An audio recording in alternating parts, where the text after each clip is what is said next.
Good morning, everyone.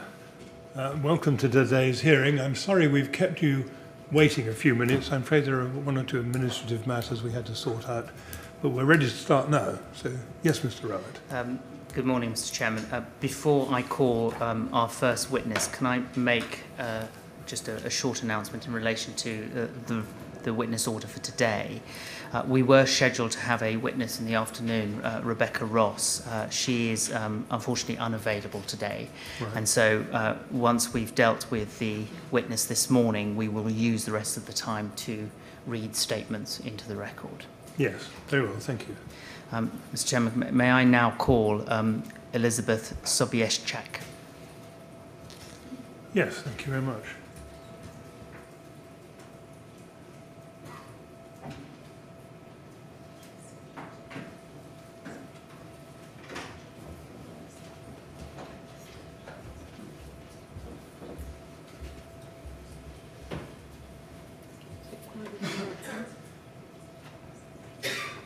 After me. I swear by Almighty God. I swear by Almighty God. That the evidence I shall give. That the evidence I shall give. Shall be the truth. Shall be the truth. The whole truth. The whole truth. And nothing but the truth. And nothing but the truth. Very good. Thank you very much. Would you like to sit down and make yourself comfortable? Thank you. All right.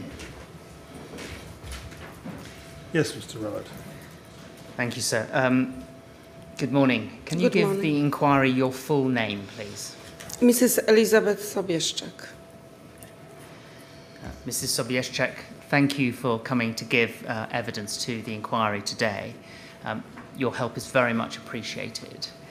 My questions today are going to focus on the night of the fire itself, and we all understand that that can be difficult to ask you to go back and try and relive the events of that night.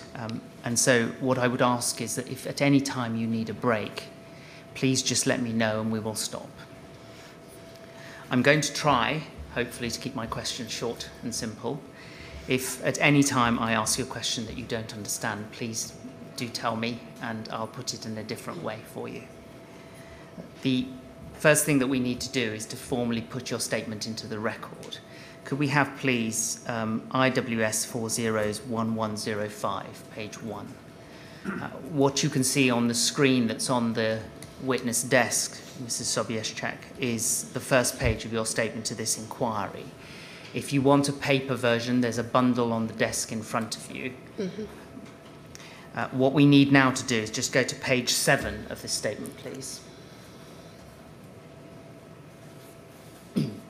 This is the last page of the statement, and it's got a statement of truth that reads, I believe that the facts stated in this statement are true, and then it's dated the 26th of September 2018 and carries a signature.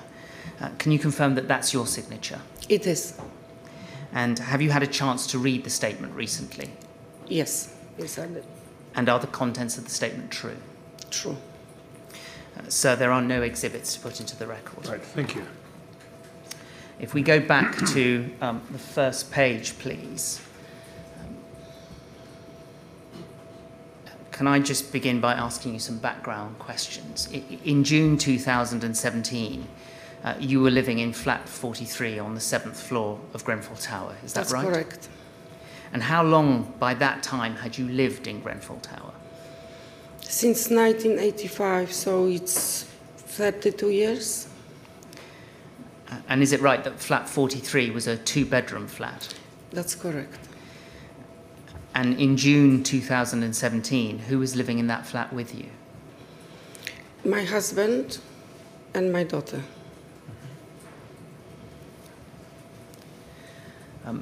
I want now to show you an image. Mr. Chairman, it's an image, one of the ones that we've shown to other witnesses before, and so it's not, although it's Mrs. Sobiesczak, it's a photograph taken of the inside of the tower after the fire, but it's in no way distressing. So, but could I have, please, up on the screen, INQ 93, please? If I explain, Mr. Sobiesczak, this is a photograph, and it was taken by one of the inquiry's experts, and it's of a sign that was by the lifts on floor 3. Do you remember seeing a sign like this on your floor? Yes, I have, by the lift only. Do you remember seeing it on any other floors? On the ground floor also. Did you ever take a chance to read that sign? Yes, I have. And what did you understand? What information did you get from the sign? In case of fire, just stay in your flat until somebody tells you fire brigade otherwise. And aside from this notice, were you aware or were you given any information by any organisation or individual as to what you should do if there was a fire in the tower? Not really, no. And so in June 2017, what was your understanding of what you should do if there was a fire in the tower? My understanding are just common sense and an instinct. Well, can I come back to that Sure. when I ask you about the night itself, if I may? Could I just ask you some questions just about the layout of your flat? And I'd like to show you a plan, please. Can we have MET 3012593, page 12, please? If I could explain, Mrs. Sobiesczak, this is a plan of the layout of the 4th floor. It shows the various flats, but it's the same layout as you go up the tower, so it would be the same layout for your floor, floor 7. And if we could expand just flat 3.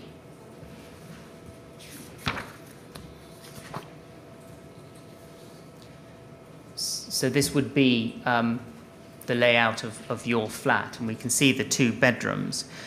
Can you confirm which bedroom was your bedroom and which one was your daughter's? My bedroom, it was the first one. The second, next to lunch, it was my daughter's bedroom. So you had the bedroom closest to flat 2, That's and your correct. daughter had the bedroom closest to the lounge in That's your flat. correct. Did you have any smoke alarms in your flat? Yes, we did, yeah. In the hall.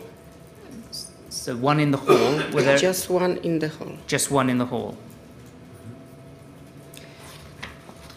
And do you know if that smoke alarm was working in June 2017? It was.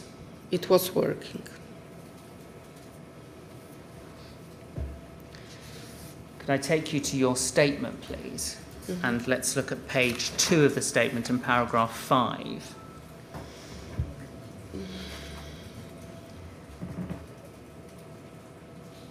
You're here discussing the refurbishment and specifically the windows.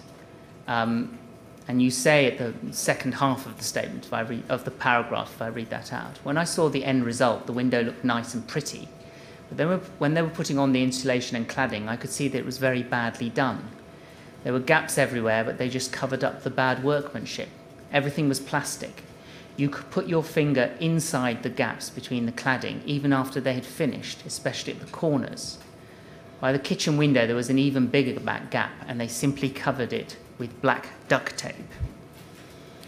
So you refer there to gaps.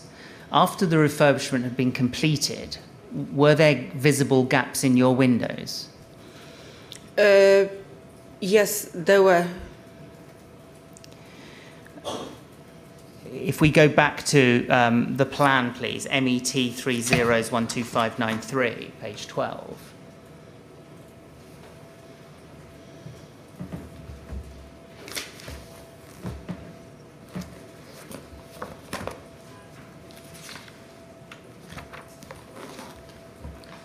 Thank you. You can see, if you look at the blue lines that are on that, they denote the windows. And you've got a window in each bedroom facing south, 2 windows in the lounge facing south, and then windows facing west in the, again in the lounge and also in the kitchen. Which windows had gaps in them after the refurbishment had finished? We had a problem with the one window, which is next to the kitchen. Let's call it middle window. And we had problem also in our bedroom with the window, which later on they came and they fixed it. So if we take you to June 2017, you said that something had been fixed in your bedroom window, but were there still gaps in any windows? There were gaps in the cladding outside, and especially like in the kitchen corner. Well, can I come back to the cladding then? Yes. If we look, you say that you didn't think very much of the work that was done on the windows. Did you experience any problems with the windows as a result of the work that was done? Later on, when they fixed it properly, I had no problems whatsoever. Did you have any problem with drafts at all at any time? No.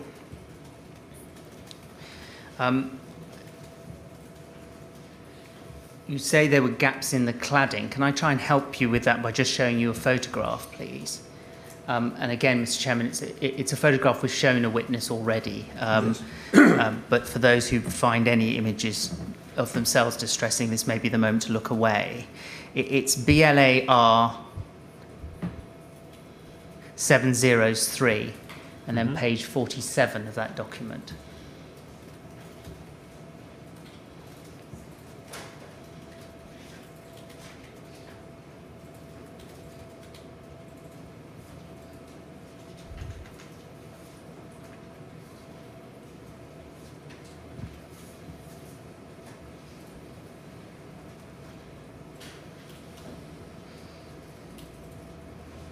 Thank you. Could we expand the top photograph there, please? Thank you. This is, I hope, to help you a little bit, Mrs. Sobiesczak, but it's not going to be a photograph necessarily of the window from your flat, but it's of a window, and it shows the exterior and the cladding. Does that help you to show us where there were gaps in the cladding? Yes, there was a big gap covered by the black duct tape. By the end of the window, the smaller part. Would it, if you The could window. stand, could you stand up and just point it out on there? Sure. It's this part. So on the image, it's by the smaller window, the part of the cladding running flat out from the window. And that was outside which window did you, which of your windows did you Kitchen notice? window. Right. And was that, in your statement, you say that you could put your finger inside the gaps. Was that the gap that you could put your finger inside? That's correct. And I think you signalled that it was your small finger that you could put in. Yes, it was. And how was that fixed? It wasn't. I could still see the gap. You mentioned the use of black duct tape. That's right. So did someone come, put black duct tape over the gap, and then go away?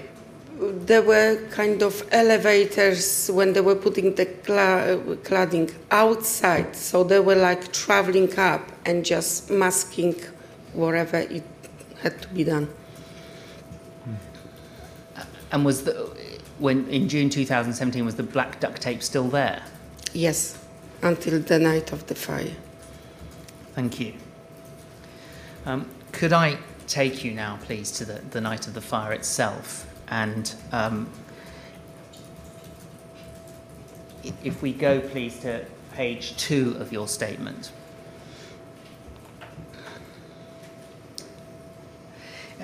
In your statement, you explained that on that night you couldn't sleep properly. And so you were moving around the flat. But do you remember if your bedroom window was open? It was open. It was always open all year round. And you tell us that your daughter arrived back at around 12:30. That's correct. How do you estimate that time? I just look at the clock. And did you speak to your daughter when she got back home that Oh, night? yes, I have, yes. Because the reason I asked about time was your daughter Florentina has made a statement to the inquiry, and she says that it was about 12:15 when she actually got into bed. And do you think it's possible that she may have arrived back a little earlier? Probably. I'm sorry. I don't remember exact time, but it was around 12:30. And do you have a recollection of looking at the time when she got back? I kind of looked, but it's just very foggy at the moment. I'm not sure if it's difference 5-10 minutes. Of course. Either way. Yeah. I think we all appreciate estimating time is difficult. But can I draw your attention, if we look at paragraph 6 and 7, if we could expand that, please. And just draw your attention to the last line of your paragraph 6. Very soon afterwards, I could hear the ventilation shaft downstairs beginning to work. So my first question is, what do you mean by downstairs? It means above the main door, downstairs entrance to the building. Well, can I show you, please, a photograph then? Can we have SEA 50394, please?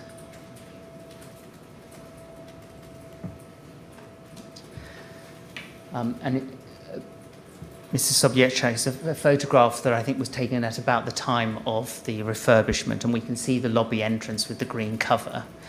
And if we slightly, you might be able to see it. If not, we can expand it for you. But can you see there appears to be a grille above, just below or just above where it says Grenfell Tower? Does that help you to tell us what you meant by downstairs? That's exactly what it was. So if the ventilation shaft about the door. So Ralph, if you could just put your red dot on that, just on the grills that are above there. So that's what you're indicating, is it? That's correct. And so for the record, Mr. Sobiesczak is identifying on the picture, looks like 2 grills that are in the image immediately above the words Grenfell Tower. When did you learn that this was when did you learn that it was a ventilation shaft? During the refurbishment, I was coming home and I could hear the hoover noise, loud. And I've seen on the side one of the managers, and I asked him, what is that sound about? And he said that they are checking the ventilation shaft, if it's working properly. Now, this was during the refurbishment. Can you remember what year it was? Oh, that was 2016. And you say you spoke to a manager. Can you just confirm the name of that manager? I don't know his name. There was quite few managers on the site. In your statement, and I'll take you to the paragraph if you want, you refer to someone called Simon. That's correct. Was that the person you spoke to? No, it wasn't that person. And do you know which company the person you spoke to worked for? Rydon.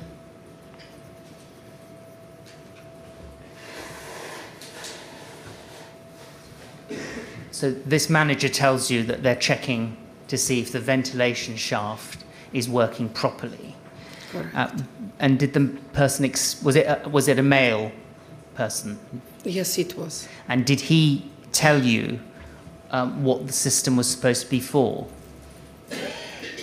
He said that this is the ventilation shaft that they are checking.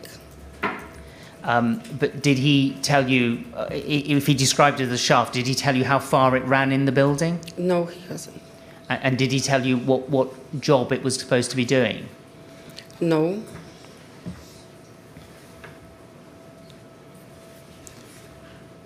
And what did you think it was there for? For the ventilation shaft, it means that it circulate or the air And circulate it where? inside the building. And does that mean on all floors? No, because in the lift lobby downstairs on the ground floor, there was another ventilation shaft, which quite often automatically was opening and closing and was making a noise. Okay, can I come back? So I don't know what the connection it was between the two ventilation shafts. Can I come back to that in a moment, if I may?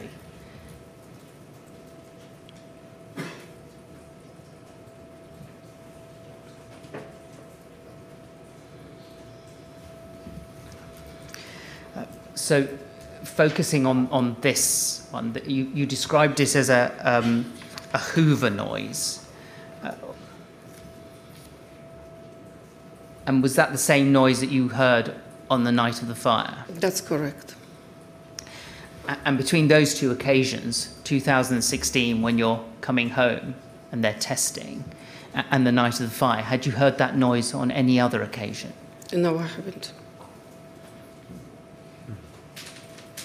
So after the refurbishment had been completed, when you were on a normal day coming back and forth to your home and using that front entrance, did you ever hear a noise from the grills that we see above the word No. Grenfell Tower? No, I haven't.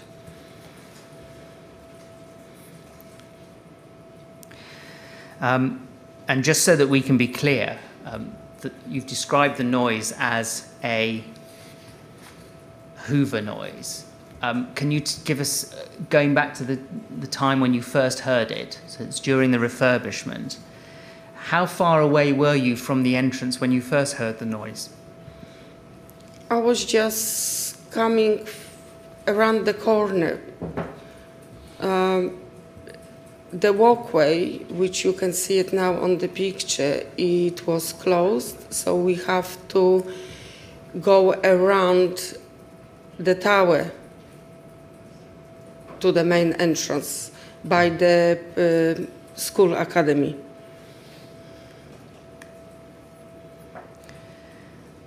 And how loud was it? It was quite loud then. I mean, if you were using a Hoover, Yes, can on you use- maximum power. and was it the same as a Hoover on maximum power? Yes, it was quite loud. Now, on the night itself, so you've got two occasions. Obviously, during the refurbishment, you're hearing it when you're at the front entrance. On the night itself, you hear the same sound when you're on the 7th floor. Was there any difference between the volume of the sound you heard on the first occasion and the sound that you were hearing on the night of the fire? Obviously, I was in the flat, so the volume was slightly down. It wasn't that very loud as when I before was standing next to the door. And how sure are you that what you heard on the night of the fire was the same sound that you'd heard on that earlier occasion? Quite sure. And at the time that you heard the sound on the night of the fire, did you look out of your window? Yes, I did. And when you looked out, did you notice anything happening outside? Yes, then when my daughter arrived, both of us actually, we looked through the window, and because my daughter is taller, so she could see more than me, and she's seen it coming first white smoke, and minutes later a black smoke. And did you see the smoke at the same time that you heard this sound? Or did you hear the sound before? I sounded before, yes, I heard before the sound of, yes, ventilation shaft. I think you told us that when you heard the sound, you looked out of the window. That's correct. And when you looked out, did you see anything going on outside at that point? Just with, I've seen the white smoke, but I did open the front door and I could smell kind of, it was chemical smell, but there was no smoke coming. But I knew that there is, straight away I knew that there is a fire in the building. Okay. Can I come back to that? But before, I want to just show you, before we move on to more detail of the night itself, just an image about, just to pick up your point that you said that there was another vent on the ground floor. So can I show you another image, please? Mr. Chairman, this is a CCTV image taken on the night itself, but again, it's not a distressing image, and it's one that we've, I think, shown to a witness before. Yes, so, very well, thank you. could we have, please, INQ 6062, please?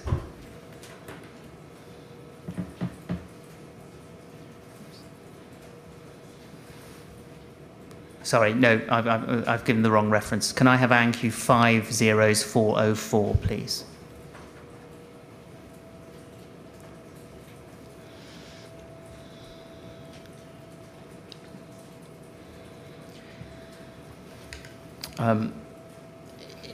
It may be that you recognise the people who are in that picture because they're fellow residents of the tower, but just to explain, it's an image taken on the night itself, Mrs. Sobiesczak, but my reason for showing it to you is because it just shows the lobby area. So this is what you would come into once you've gone through the front entrance.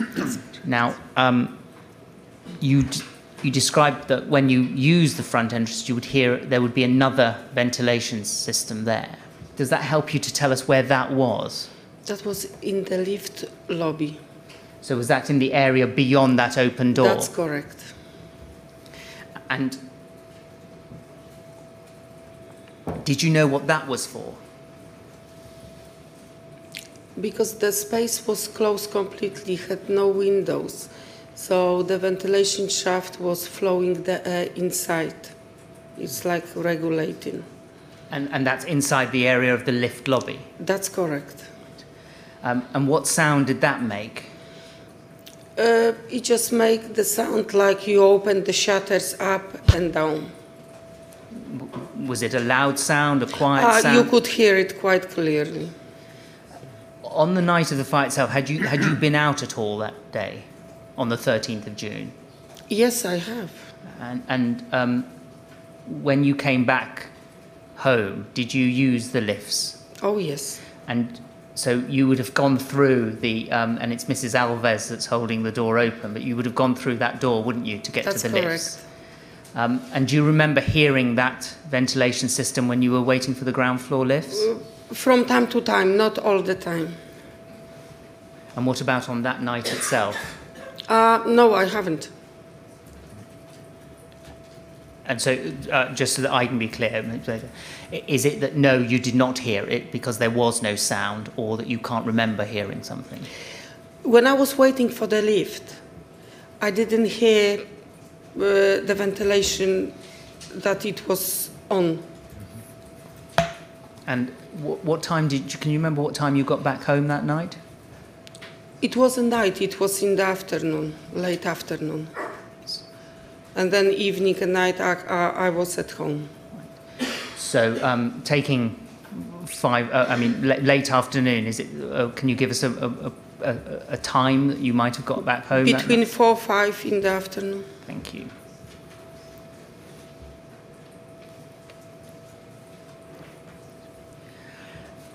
Let's go back then to the night itself and to the subsequent events that you started describing to us. And if I take you, please, to page 4 of your statement, and we'll look at paragraphs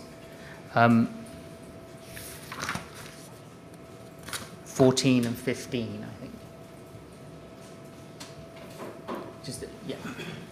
We'll take So just to get the sequence right for you, Mrs. Sobiesczak, you've told us about the ventilation shaft, and this is the part of your statement where you talk about going to the front door, and you say that you decided to have a look out of your front door. Do you remember actually going out into the communal area? Yes, I do remember. Yes, I went outside. And was there lighting in the communal area? Yes, it was. And was that usual, that you would always have a light on in the communal area? Yes, we do. And what you tell us is that you could smell smoke. Could you see any smoke? I haven't seen any smoke. I could smell it. And were you able to tell where that smell was coming from? It was difficult to say. I wasn't sure it was upstairs or downstairs. How far did you go out from your front door before you began to smell it? Oh, just when you opened the front door, you could smell it. You described it in your statement as an irritating, kind of choking smell.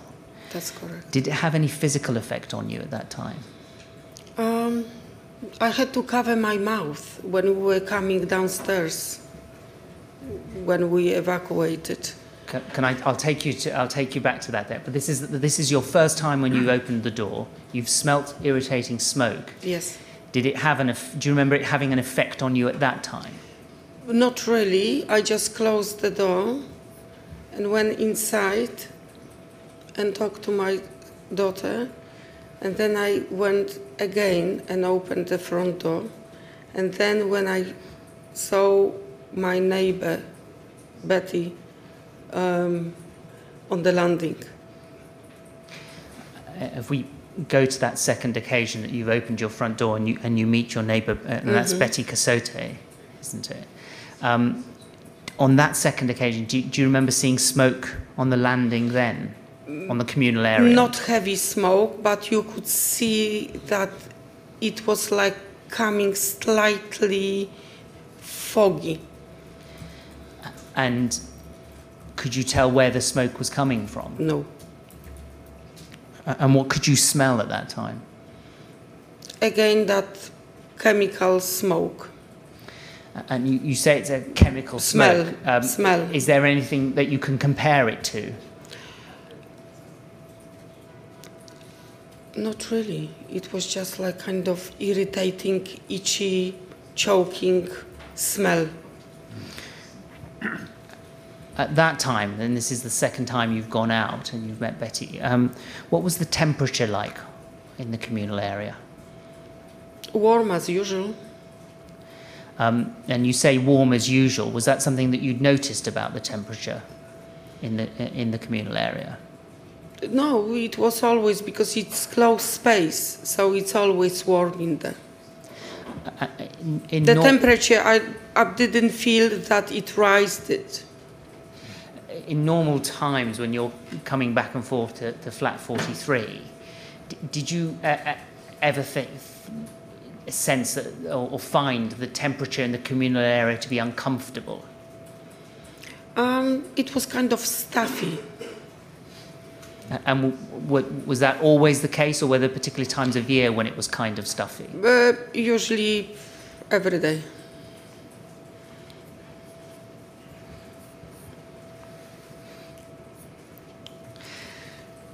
You've gone out into the communal area twice now. On either occasion, do you remember hearing the sound of any alarms from anywhere else? No, I haven't.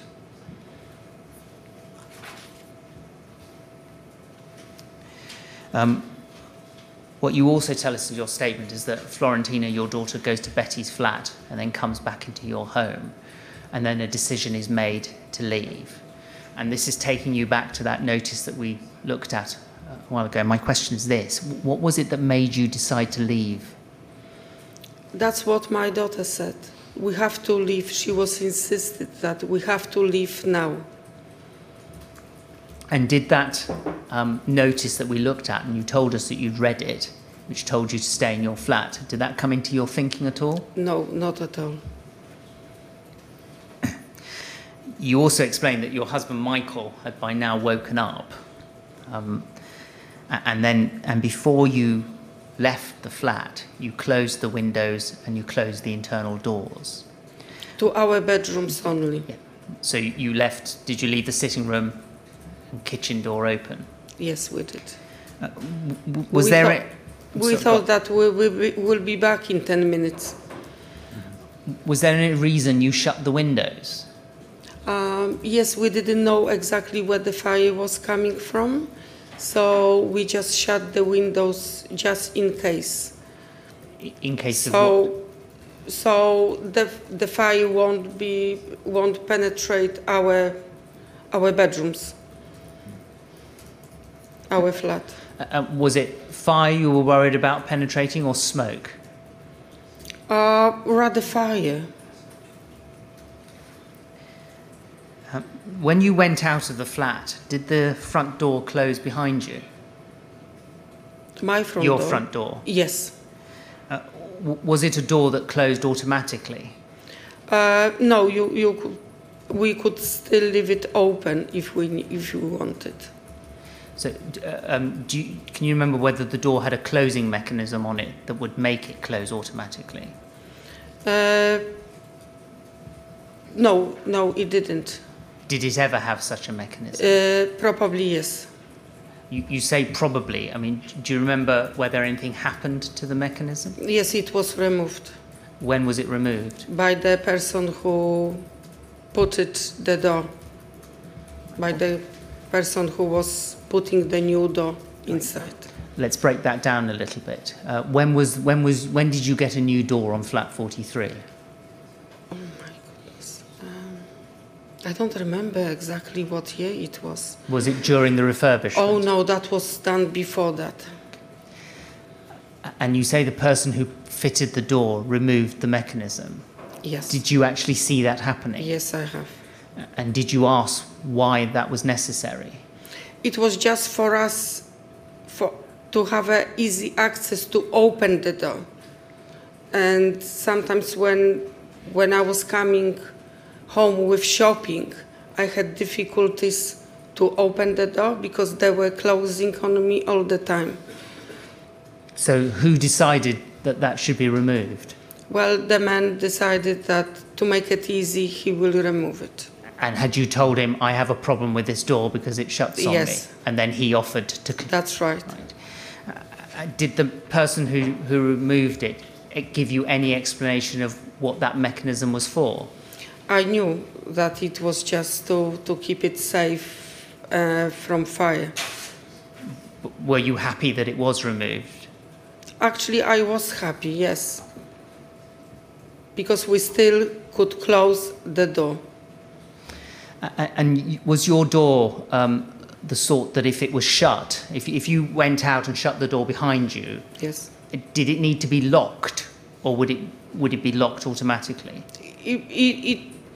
It was locked automatically. You need the key to open it. So someone standing outside couldn't just push it open again? No, it would. Before you left your flat, I'm taking you back to the night again, but do you remember anybody banging on your front door at all before you left? Not on my door, no.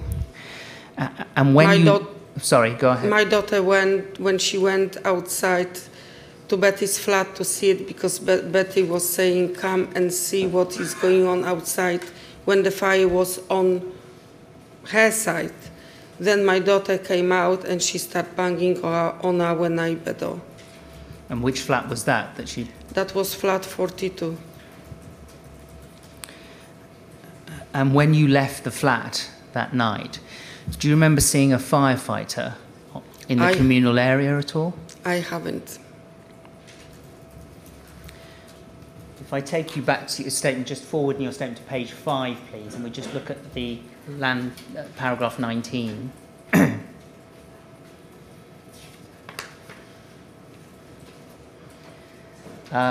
You say on landing on our way, our neighbours opposite were outside their flat. Can you just, which flat are you referring to here? 46. What you say at this point, and this is now that you're getting ready to leave completely, is that when you left, you described the smoke at this point as more irritating. Did the smoke have any effect on you at that time? Yes, that was on the staircase, which it was more overpowering, that I have to cover my mouth and nose.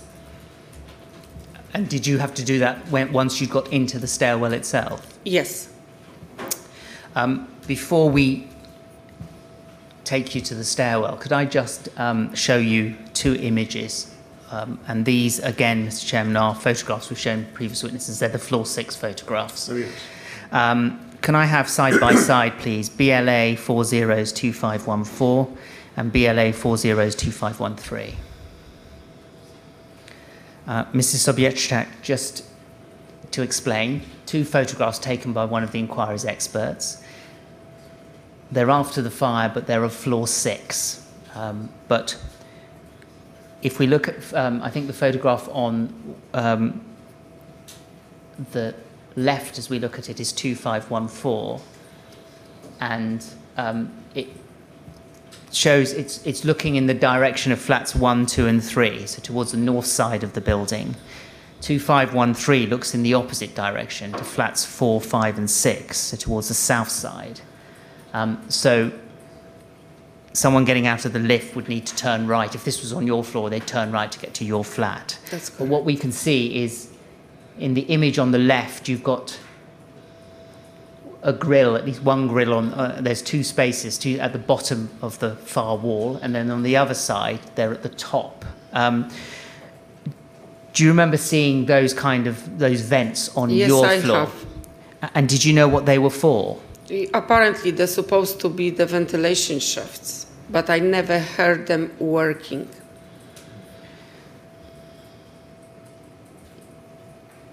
When you say you never heard them working, was that at any point at all?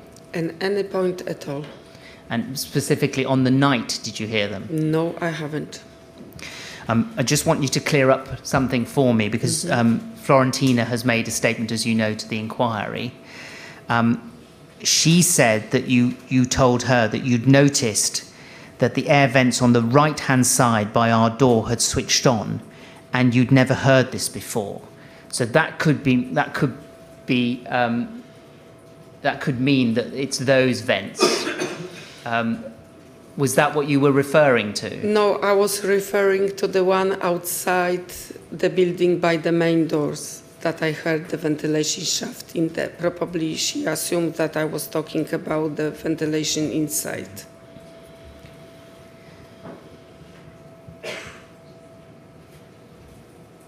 And you're quite clear, you've never heard a single sound coming out of those grills Not at all? from those, no.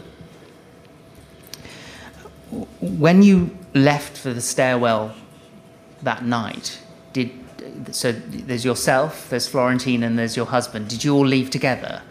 Yes, we did. I came downstairs first.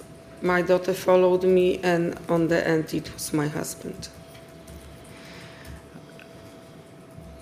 Appreciate he's coming last, but there's a door that leads into the stairwell, isn't there? That's correct. If you went first, did you remember having to open the door? Yes, I did have to open it. And do you remember if it closed behind your husband, Michael? Yes, it did. And as far as you can remember, how often did you use the stairs anyway?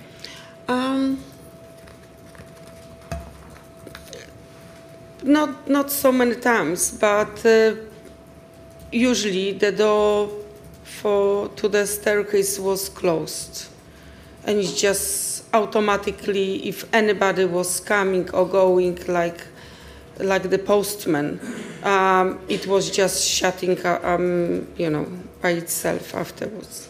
So on the night of or by June 2013, the door on floor 7 just was working fine, was it? Yes. In your statement, you described there being some smoke on the stairs, on the stairwell. Yes. How far when you first got into the stairwell from your floor, how far were you able to see? I could see it quite enough, yes. It wasn't very heavy smoke. It was just like slightly foggy, but I could still see it clearly.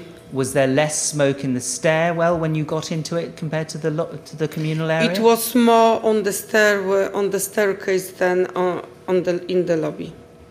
So you've described both conditions as foggy. So was there more fog in the stairwell? That's right. Yes. And were the lights on in the stairwell? Yes. Yeah, they were. When you got into the stairwell, so you've left floor 7, but you're on the stairwell at floor 7. Did you notice any change in temperature between the communal area and the stairwell? I don't remember. I think it was the same. Did you feel any movement of air on your face at all? When we were coming downstairs, yes, I could feel it, more air coming. Did you hear the sound of a fan or anything like that? No. What colour was the smoke that you saw? White. Could you tell where it was coming from? No. Again, you've described this smoke as having a chemical smell. Was it the same smell as you'd noticed earlier when you'd opened your front door? It was the same but more intense smell on the stairway. You, and just so I should have asked you this earlier, you've described the smoke in the stairwell as being white in colour. What colour was the smoke that you noticed in the communal area? By the lifts in the lobby, yeah, it was the same. Foggy white. You've described the smell in the stairwell of the smoke as being more intense. Did it have any effect on you? Well, I had to cover it, as I said before, my nose and my mouth before I will start coughing.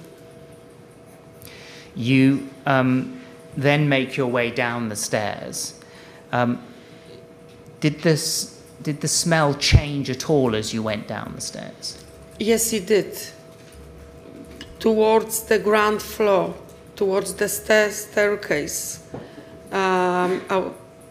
downstairs on the first floor, it was more clear. And so did the smell get less intense? Yes. And you say it was clearer air. So what happened to the smoke conditions as you went down? Sorry? You said as you went down it became clearer. So what were the smoke conditions like as you went down? It was better. It was better. You could see better, and the smell wasn't overpowering.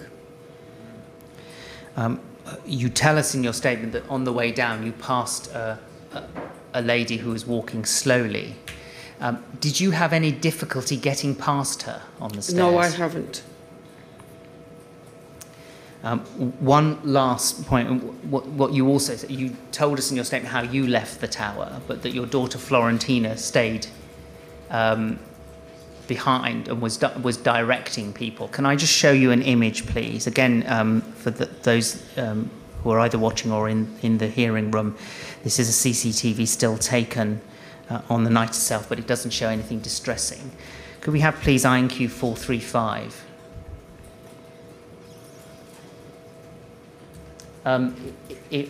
If you see in the far right corner on the image, there's a young woman in a dressing gown. Is that Florentina, your daughter? That's my daughter. Thank you.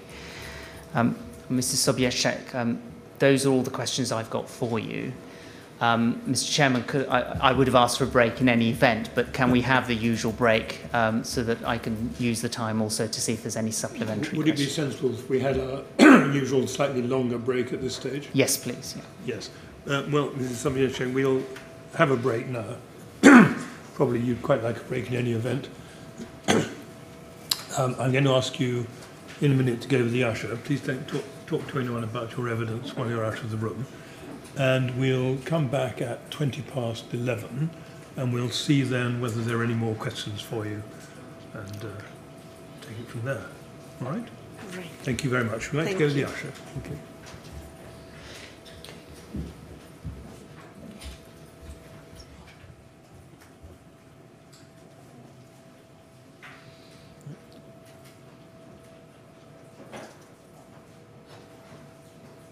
Well, Mr. Rowett, we'll say 20 past and give you plenty of time to sort out your questions. Thank you. Right. Thank you very much. 20 past, please.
Yes, Mr. Robert. Well, I take it there are one or two questions. There are.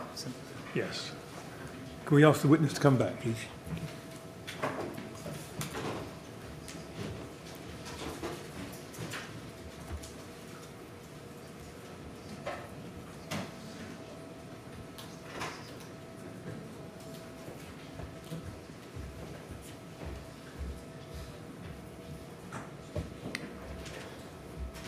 Right, Mrs. Sobiesczak, I think there are one or two questions to go, so we'll let Mr. Robert get on with it. Yes, Mr. Robert. Thank you, Mr. Chairman. Ms. Sobiesczak, thank you for coming back. Just one small point. Do you remember just before we had the break, I showed you a CCTV still in which you identified your daughter Florentina? And just so that we can be absolutely clear, obviously there are two women shown in that image. Florentina is the one who's not wearing the headscarf, isn't she? Yes, Florentina is the one who is standing by the staircase. And in fact, that person has identified herself already anyway. Can I just take you back, please, to this noise that you heard during the refurbishment?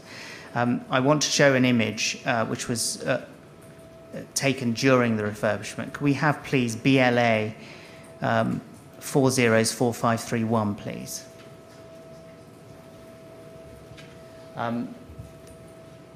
I showed you a photograph which showed us the main front entrance and the green canopy that we can see in there.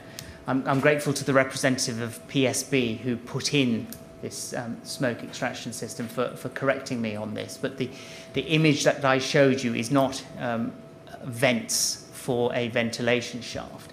But if you see on there, can you see that there's some scaffolding above the green canopy? And then we can see some windows. And above, can you see a grille there? Yes, I can see it. Where the red dot is now. Been helpfully pointed out to me, that's the extractor for the ventilation system. Oh, okay. So if I take, with that explanation, I take you back to that time when during the refurbishment you're hearing this noise. Do you remember that being drawn to your attention? The noise, I thought that it is from the ventilation above the door, but I could be mistaken, and maybe it was that one. But what are you clear in your mind that it was a sound that was coming from, that you heard as from outside the That's building? right, on that side exactly, yes.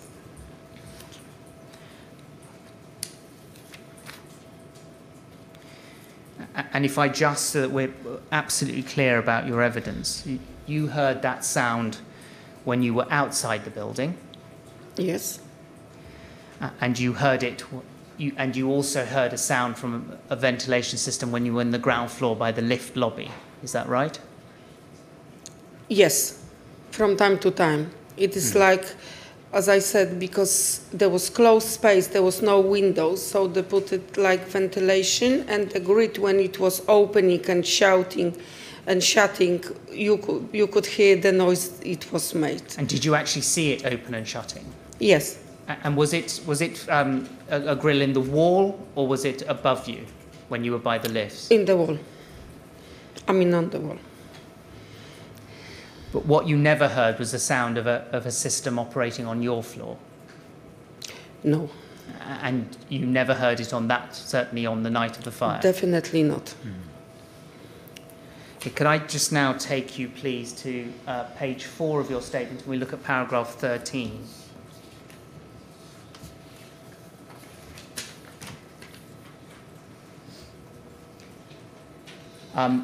In this part of your statement, to give it some context, Mrs. Sobiesczak, you're speaking about the statements you've given to the police, and you pointed out some corrections.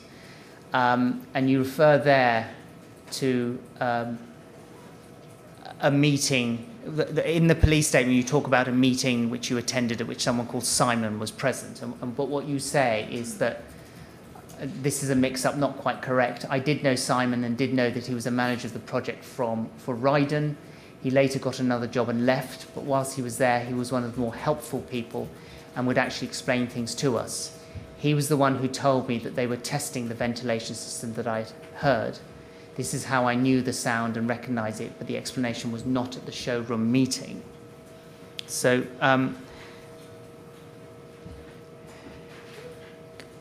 do you remember Simon being the person who explained the ventilation system to you?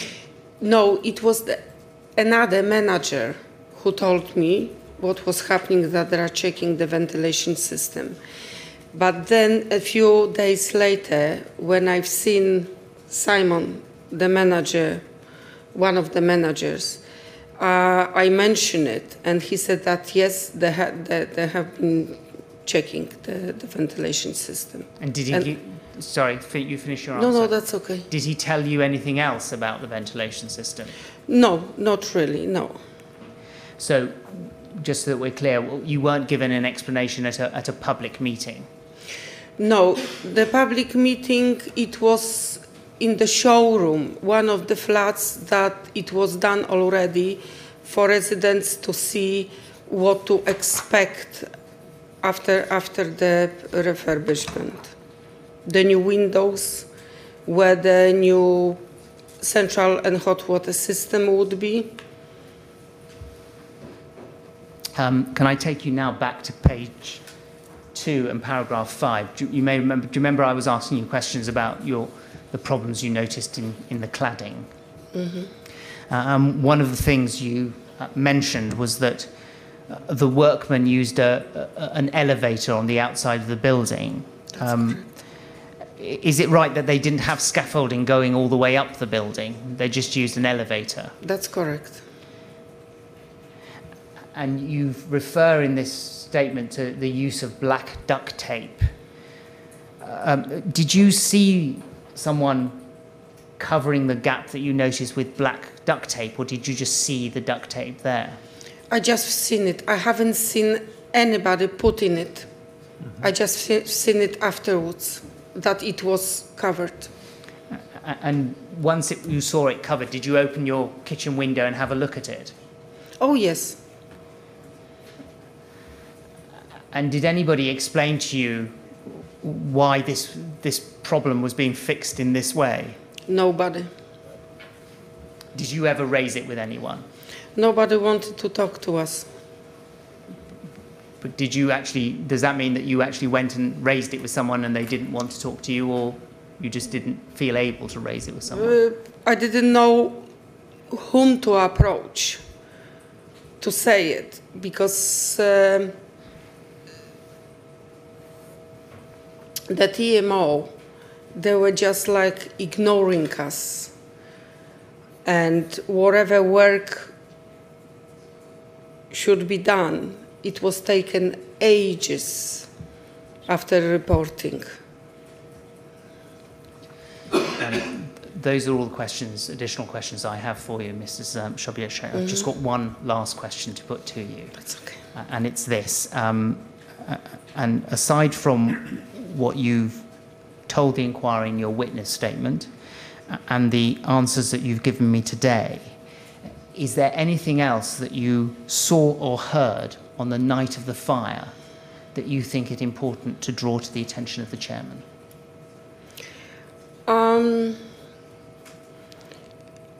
I've got nothing actually to add, except that we never had, as long as I have been living there for 32 years, any fire drills, which we should have.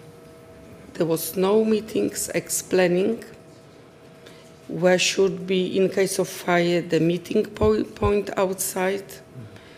It was nothing whatsoever. There was like lack of communication between the TMO and the residents. We were always ignored. Oh, thank you for that, and can I thank you once again for coming to give evidence today. It's been very helpful. Thank you. Well, Mrs. Sobiesczak, I'd like to add my thanks to those of Mr. Rowett. It's really important to us to hear about conditions inside the tower at different levels at different times. And although it can be difficult for people to come and talk about it, it does help us enormously. I'm very grateful indeed to you for coming along to tell us what you saw and heard and smelt and so on. That's really great help. Thank you very much indeed. Thank you. Right, would you like to go with the usher now? She'll look after you. Thank you. Goodbye, thank you.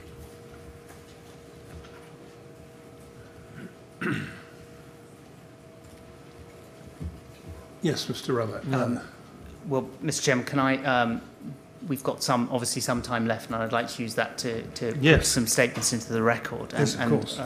Following on from the evidence that you've just heard, the first statement I would like to put into the record now is that of Florentina Sobiesczak, who's Elizabeth's daughter. Yes. The reference for that is IWS 50831.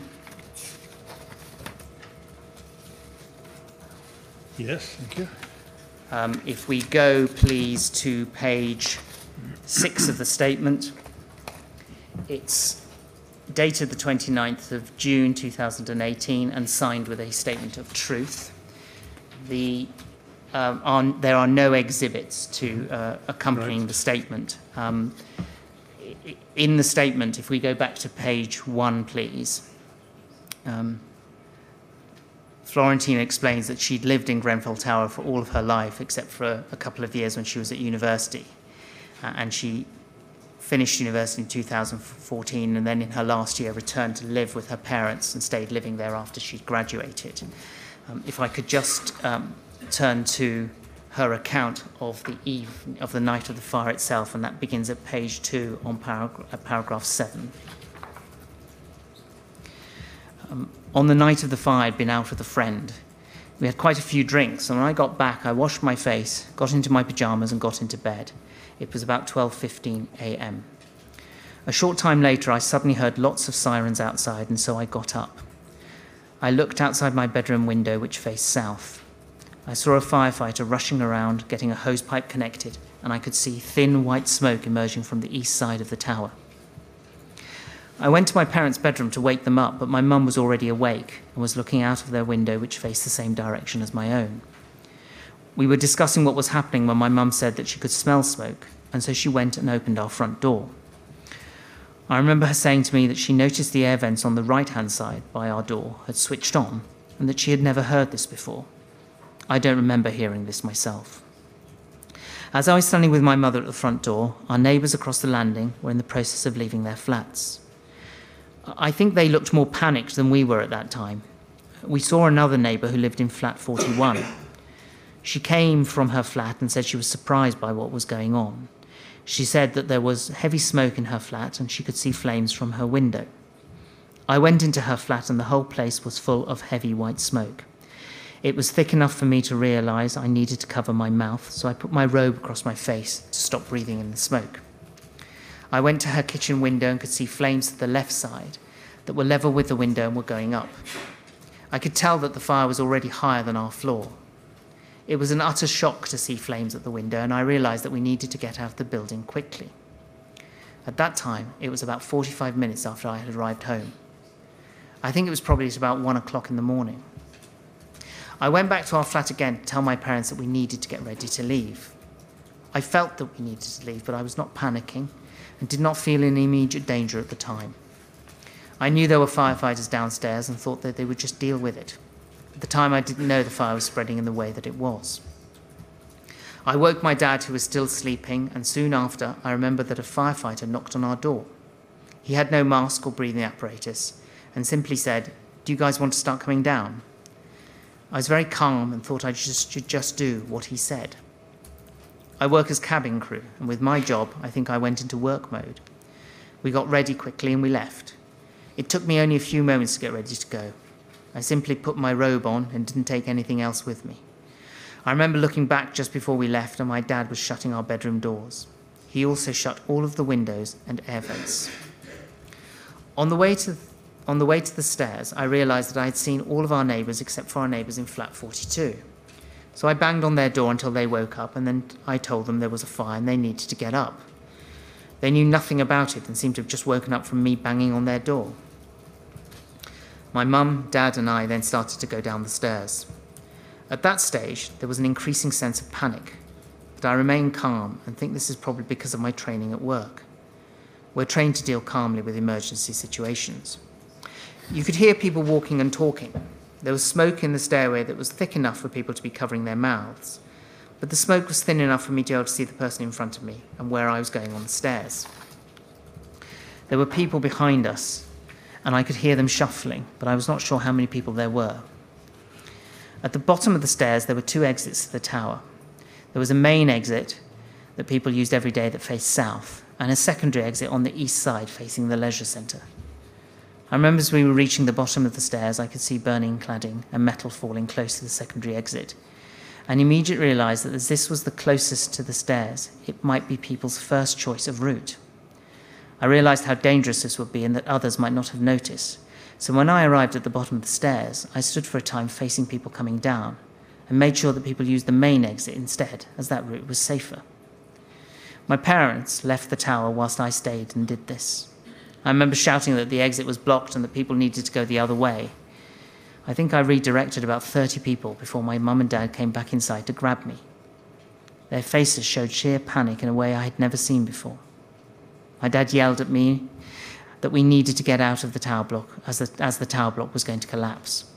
He grabbed me by the hood of the robe I was wearing and dragged me out. Mr. Chairman, that's all I propose to read from that statement. Very well, thank you. I can turn now to the statement of Florentina's father, Michael Sobiesczak, and that statement is at IWS 401111.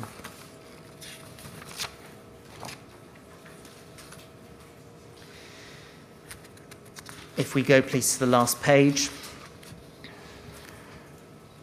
The statement is dated the 10th of August 2018, and it is signed with a statement of truth. There are no accompanying exhibits to go into the record. Right, thank you. If I could take you, Mr. Chairman, back to the first page, please.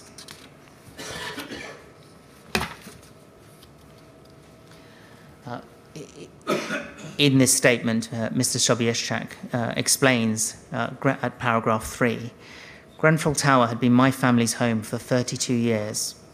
Originally, my wife Elizabeth and I had moved to flat 191, a one-bedroom flat. When Florentina was born, we became entitled to a larger flat, and so we moved to flat 43 on the 7th floor when she was 3 years old. If I now turn to paragraph 8 on the next page, and pick it up with Mr. Sobiesczak's recollection of the night of the fire itself. It begins, on the day of the fire, I was working part-time until 4 p.m. I went to bed, as usual, at about 10 or 11 o'clock. I was woken up by a commotion between my daughter and wife. It was at about 1:10 a.m. It was a loud exchange of words. I could hear no noise from outside at that stage. I became more and more alert very quickly. The commotion continued getting louder. I heard them opening the outside door to the corridor. It's difficult to remember exactly what happened at that stage, as I had been sleeping, but I think Florentina came to tell me that I needed to get up. This time there was no suggestion that we needed to leave the flat. 2 or 3 minutes later, Florentina came back and she was very clear and persuasive. She said, "Daddy, we need to get out now. Get out now." I got up and I got dressed. I remember 2 things particularly. First, Florentina being really alert and knocking on doors outside, talking to my wife. I put my head outside from the flat out of the front door. I could already smell the smell of smoke. I remember locking our bedroom doors behind us. Florentina and Elizabeth were already outside the flat. I grabbed my phone and my keys and glasses. I said to myself that it was probably just a fire in the rubbish disposal. It never crossed my mind at that point it would be anything more serious. We went straight to the stairs. I'm not sure how we went down, but Elizabeth and I were together as we started going down the stairs. When we opened the door to the stairwell, there was a bad smell. It was like a mixture of electrical and plastic smells. I had to cover my mouth and cover my nose with my clothes because of the smell. It was an irritating smell at the back of the throat. On the way down the stairs, Florentina was ahead. My recollection is that Elizabeth was next to me. When we arrived at the bottom of the stairs, Florentina was close to the side exit which led to the sports centre. I was then horrified to see the immediate danger of the situation. There were balls of fire and flaming debris falling from the building directly where she was standing. I said to Elizabeth that we needed to pull Florentina back and get out of the building straight away. We grabbed Florentina and I could tell she was beginning to suffer from panic. She was disorientated and on high alert. It was such a nerve-wracking time. I was shocked by the fireballs coming down and missing her by inches. Mr. Chairman, that's all I propose to read from that statement. Right. But, thank you very much. I should have added at the beginning that, of course, as with all the other statements, the statements are admitted into the record in their entirety and considered as such as part of the inquiry's evidence. Yes, and it's right that I should also express our thanks to those who took the time and trouble to make these statements. And as you say, they will form part of the evidence that will be taken into consideration.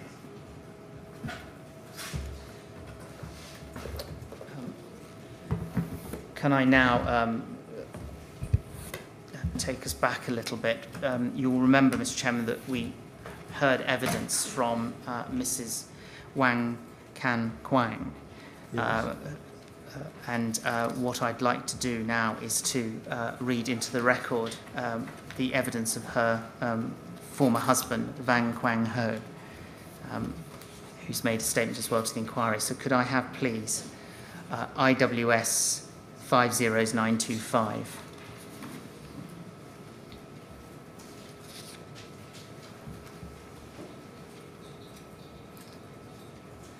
And if we go, please, to the last page.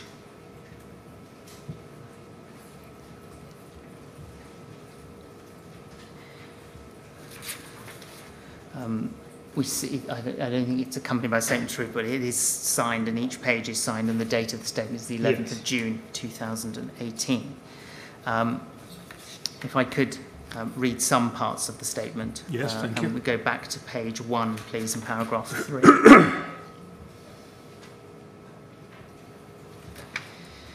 In paragraph 3, Mr. Ho explains that before the fire at Grenfell Tower, he lived at flat 76, which was on the 10th floor of the tower. And if we move forward to paragraph 11 of the statement, please.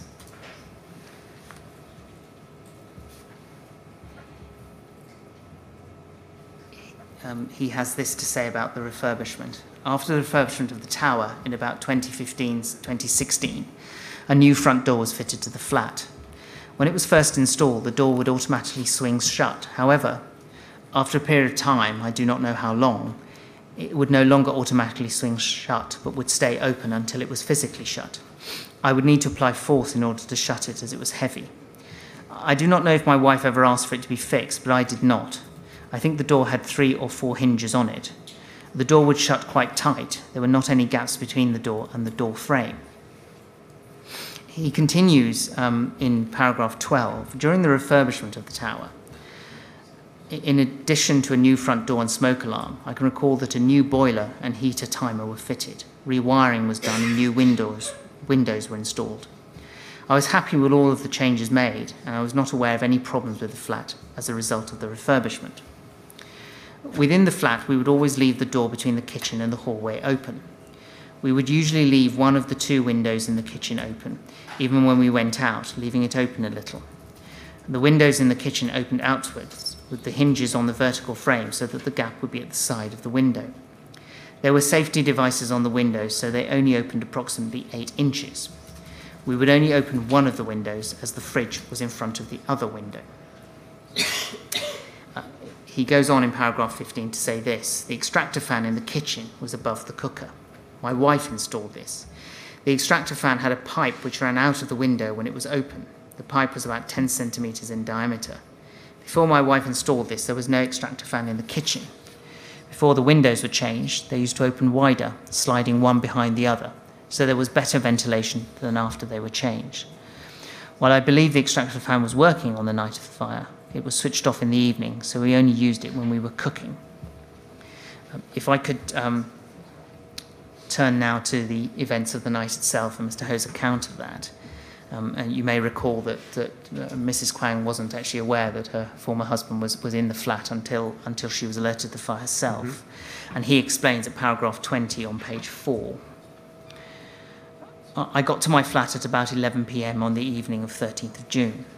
After arriving home, I had a wash and then went to bed. I think I was in bed by about 11:30 p.m. I slept in the smaller bedroom and my wife would sleep in the bigger bedroom. I was asleep when I was woken by hearing my wife shouting my name and saying fire. The smoke alarm was also sounding.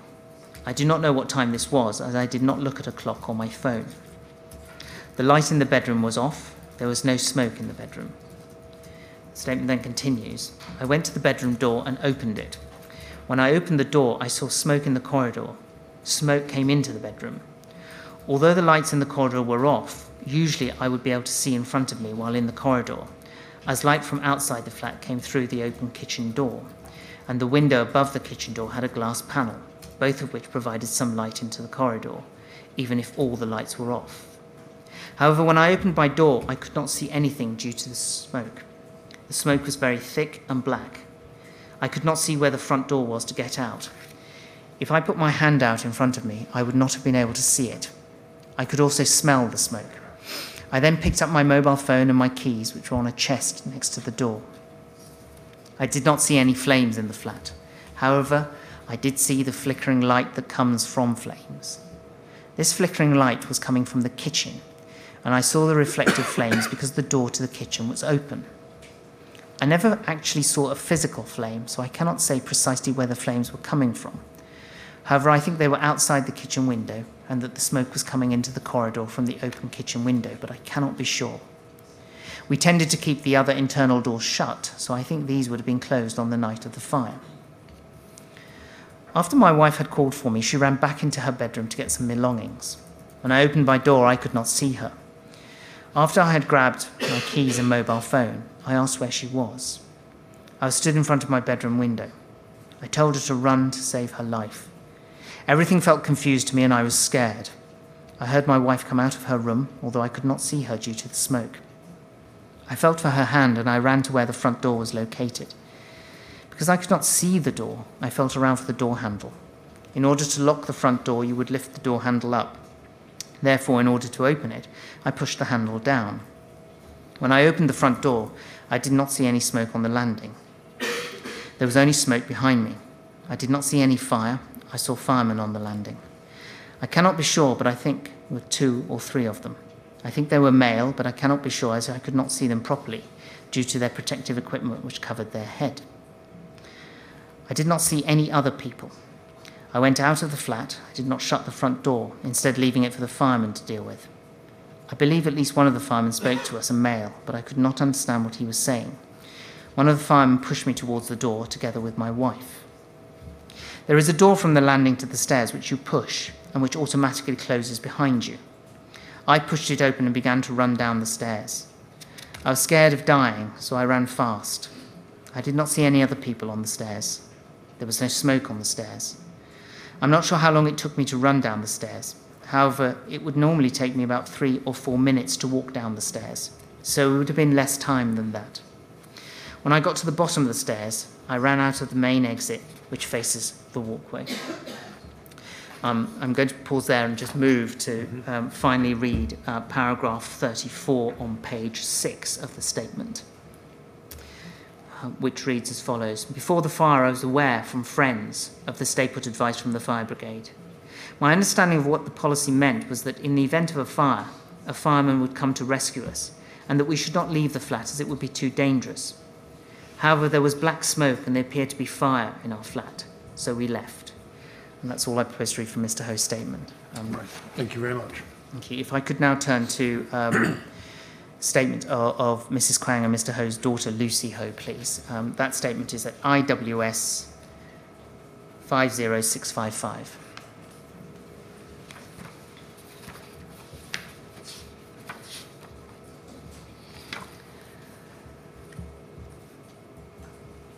The statement, if we go please to page, I think 11.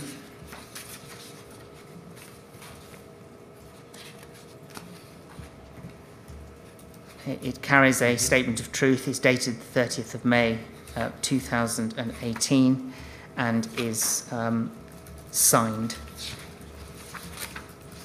The statement has two exhibits, Mr. Chairman, which form part of the same reference, and they are at pages 13 to 16. Oh, so 13 to yes, 13 to 15. Give me. If I could take you back to page 1 of the statement, please. In the statement, Lucy begins at paragraph 3 by saying this: I grew up in Grenfell Tower, and all of my childhood memories are from that building and the area that it is in. I went to Grenfell Nursery, which was founded by Zoe Dainton's grandmother. I then attended Oxford Gardens Primary School. In Year 7, I started Holland Park Secondary School and remained there until I began university. And if we go through to paragraph 6, on the next page, please. Lucy says, I moved out of my family home in 2013 when I started renting at my uncle's house. Apart from a year studying at Bradford University, this is the only time that I'd lived away from Grenfell Tower. Approximately a year and a half later, I moved back to my mum's house. Between 2015 and 14th of June 2017, I lived at both my family home with my mum and at my boyfriend Paul Conroy's flat. He lived at Barrington Walk. My sister Jenny Quang lived in our flat with my mum. On the night of the fire, she was in Manchester. She studies medicine at Manchester University. The statement continues at paragraph 9 as follows. I had many friends that lived in Grenfell Tower. My good friend was Mariam El Gawari. She lived on the 22nd floor in flat 196. We attended the same primary and secondary schools. She was in the same year as me at school. She sadly passed away in the fire. My other friend is Christopher Roncolato. He lived in flat 72 on the same floor as me. He's roughly of similar age to me, but we did not attend the same schools. Another friend is Adam in flat 73. He went to the same school as me. Also Bobby, who lived in flat 122. These are my childhood friends who lived in Grenfell Tower. I maintained my friendship with Mariam into our adult years. Mr. Chairman, if I could now go through to page 4 and just read some extracts from Lucy's recollection of the events of the night themselves. And we begin at paragraph 18. On 13th June, I worked the early shift from 7 a.m. to 4 p.m. I remember feeling unhappy that day for some reason. My mum was also sad. She'd come back from Vietnam in February 2017, and her home care client had passed away. She'd also been to an interview which had not gone well from her perspective. I suggested we both get retail therapy, so we went shopping. I met her at 4:30 p.m. at Shepherd's Bush, and we went to Westfield Shopping Centre. After buying clothes for both of us, we got a taxi to Paul's flat. We arrived at Paul's house at around 7 p.m. My mum took our shopping bags back to our flat. After arriving at Paul's flat in Barrington Walk, I had dinner with Paul. We had takeaway and watched TV while eating. I went to bed at 12:30 midnight. I was supposed to be working the 1:30 shift the next day. At around 1:15 a.m., Paul woke me up and said there was something wrong in the Grenfell Tower area. He said that several fire brigade trucks were outside. I did not think anything of it and told Paul that there was probably a person stuck in the lift at Grenfell Tower. I think that he'd already seen the fire from the window but wanted to wake me up calmly. With a serious voice, he told me to get dressed and call my mum. His voice was trembling. He said, "You need to check on your mum right now." I got up and made my way to the window. I saw a flame reflecting on Treadgold House. I could not see the tower, but the night was lit up orange from the fire. We then made our way outside to see what was happening.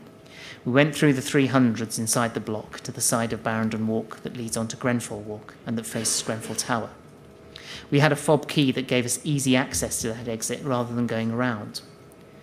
As we walked out of Barrington Walk, I could see Grenfell Tower on fire. I was confused and worried. I knew that my mum would have been in there. As I ran out, I could see on my phone that my mum had given me 3 missed calls from her number. We exited Barrington Walk and stood at a raised platform just outside the door that is connected to Grenfell Tower. I stood there with Paul and 3 other people. The fire was on the same side as our flat. I was in shock and worried for my mother. My home was on fire. When I first saw the blaze, my initial thought was that this was very serious and that my mum was likely to be stuck. I was worried as I know she has issues walking. What if she couldn't get down the stairs safely or quickly enough? I was upset, as I could already see my home on fire, and I was very unsettled by the extent the fire was already at. Just looking at the flames made my stomach turn. I was nervous and shaken. I couldn't think straight or get my head in the right mind frame to function for a long time. Paul had to prompt me on what I needed to do. Call my mum, get out of the flat and find her. Possibly we needed to go up to get her. It took a while, but I just think I was panicking too much. In all honesty, I did not think I was the panic first type. I always thought I was mentally strong enough to get myself together in situations of distress. I tried to call my mum back while at the platform on her number. I called her 2-3 times, but she did not answer. I told Paul that we needed to go up and rescue my mother. I thought that she was inside. I knew that she would try to escape, but because of her lack of English, she would not call 999, but would call me instead. As we walked towards the tower, I saw Simon Jolly. Simon and I walk our dogs together along with a man named Nick. I asked him if he'd seen my mother. He replied that he'd not. He told me that Nick was inside the flat. I thought that Mum was still inside too. I grew even more anxious. I wanted to go inside. However, the police pushed us away. When we first came outside, there were no police officers. While I was talking to Simon Jolly, suddenly 4 police officers came to where we were standing. They told us to move back. The fire was on one side of the building, the same side as our flat. We stood outside at approximately 1:20. From what I could see, the fire had already reached the 13th floor. This was past our flat on the 10th floor. This realization made me panic even more.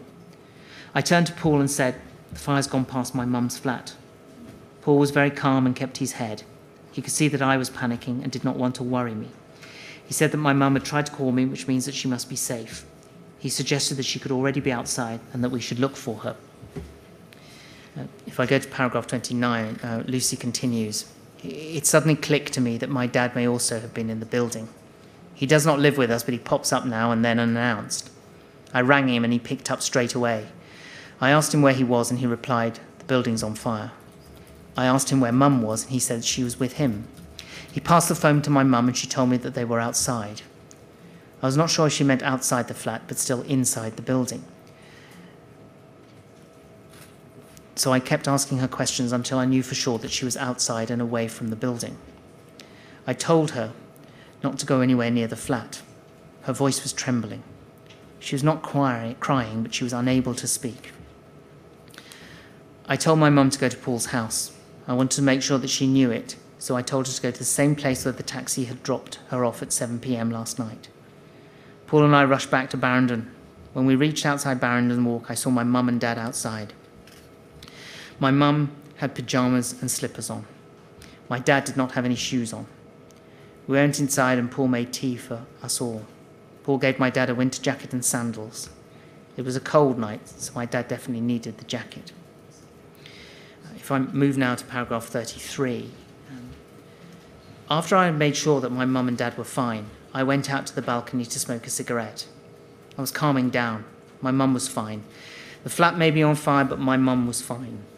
Then it suddenly hit me and I started remembering all of my friends. Mariam El-Gawari came to my mind first. She was one of my closest friends. Mariam lived in flat 196 on the 22nd floor of Grenfell Tower. I was stressed all over again after I'd come down because my mum was all right. At this point I thought that it could possibly be too late, but I had hope. She was too young to die, she would make it. The flames were already reaching her house. I know she's more easily stressed than me, especially because she lived much higher up in the tower. I also know her mother's health, particularly her walking abilities, is not as good as my mother's, and my mum's in a dire walking state. She would never leave her mum behind. She ought to trust authority, which angered me because I felt the emergency services should have told her to leave, maybe given her advice on what to do. At around 2 a.m. I rang her from the balcony on her number. She was crying. I told her to leave and that she had plenty of time. She told me that her and her mum had moved to flat 205 of Grenfell Tower, which is on floor 23. She said that the emergency services knew that they were there and would come for them. She said that it was smoky and hot. I was terrified for her, not only because she was scared, but because I could see what the building was like on the outside. Her life was at more risk than I know she had thought. I don't know how anyone couldn't be scared of what they saw. It was so uncontrollable, so ferocious and spontaneous, you couldn't tell which way the fire would spread and how quickly at first. You just knew it was going up to where Mariam was. I told her that she should leave. I was on the phone to her for approximately 5 minutes and told her that I would call her back and speak to emergency services. I went outside and saw a fireman. He told me that he could not speak with me and redirected me to a police officer that was standing there. I spoke to the officer and told him that my friend, her mum, and around 4 other people were in flat 205. I felt like he was only collecting information generally rather than collecting information to inform the fire brigade. I called Mariam back, but she did not answer. I looked up to the tower and could see that the fire was now on 2 sides. Lucy then talks about the evacuation of Barrington Walk, and if I could finish with that part of her statement. My stepdaughter's mum called Paul to inform him that the police were knocking on doors inside Barrington Walk and asking people to evacuate. This was around 3 a.m. They were saying that the tower may fall. I had no idea where to go. I also had 2 dogs. I told my mum that we needed to go. My mum had a friend who lived in Robinson House. Paul and I, with the dogs, walked my mum and dad to her friend's house. This was just after 3 a.m. Paul and I had nowhere to go, and we also had 2 dogs with us. We just started walking around the area, reflecting on what was happening and looking at my home burn. By approximately 4 a.m., all 4 sides of the tower were on fire.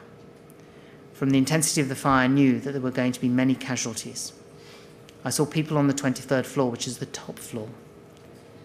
The fire met at that point. I kept calling Mariam, but she was not answering. I thought she'd left the tower and left her phone inside.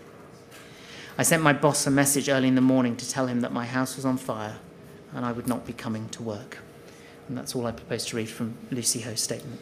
Yes, thank you very much. Can I now turn to the statement of Lucy's sister, Jenny Kwang, which is at IWS 50766.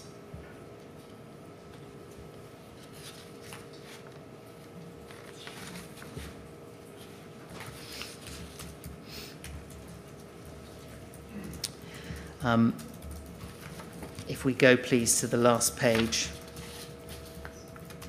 page 8, thank you. There is a statement of truth. It's dated the 25th of June 2018 and signed. There are no exhibits accompanying the statement. If I go back, please, to page 1 of the statement.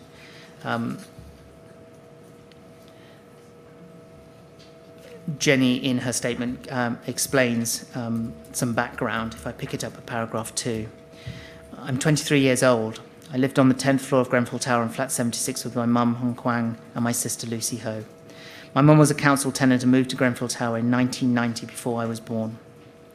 My dad, Van Ho, moved out many years ago but would occasionally stay at our flat. I study medicine and have 2 years remaining of my course. Currently, I'm studying for Masters in Tissue Engineering for Regenerative Medicine. Apart from my time away at university, I'd lived in Grenfell Tower all of my life before the fire. I attended the day nursery that was located inside the tower. I then attended Oxford Gardens Primary School. For secondary school, I went to St Paul's Girls' School, a private school in Hammersmith. I was given a full scholarship and I remained there until the end of sixth form. If I could then turn to page 2, please.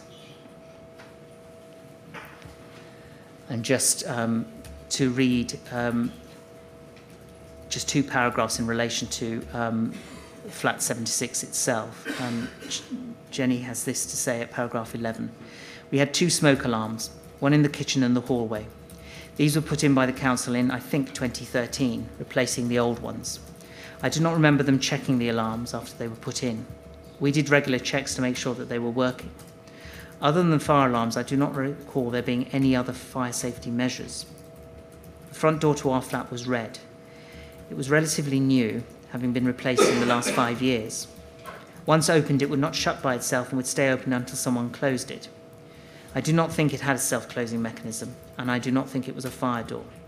There are fire doors fitted in the student accommodation that I've stayed in, and in comparison with those, this door was not very good.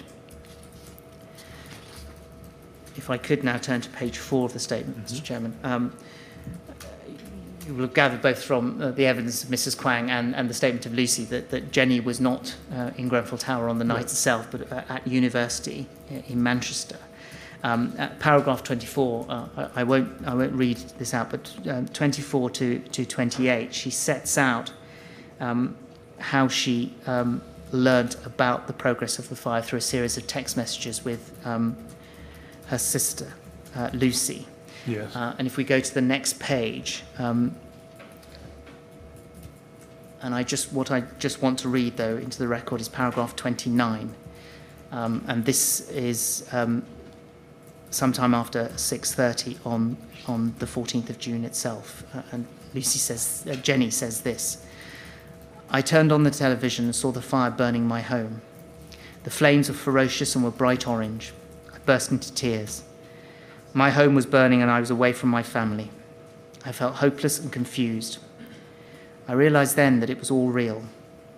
I was initially in denial because of how unbelievable the fire looked, so it felt like I was watching a movie. The whole thing felt appallingly helpless, particularly as we had no idea how many people were dead or alive at the time. I felt deeply saddened by the loss of my family home, but it feels trivial compared to all the loss of life and how much this has wounded people in the whole area. I strongly felt that I needed to come home and try to repair some of it, but also grew more hurt and angrier about the situation. And that's all I propose to read from that statement, if I may. Yes, thank you very much. Could I now turn, please, to the statement of Nagwa Prosi Nalukwago. First statement is IWS 709.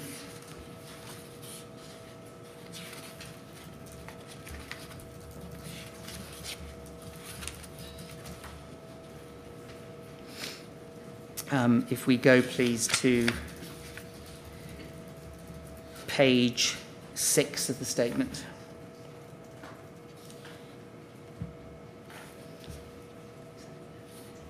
It's the statement of truth. It's dated, I think, 13th of March 2018, and it's signed. The statement is accompanied by, I think, 4 exhibits, which are NPN 1 to 4, and they're at pages 7 to 11 of the same statement. We also have a supplementary statement, which we ought to put into the record, and that is at IWS 401118. And again, sorry, I'll wait for that to come up.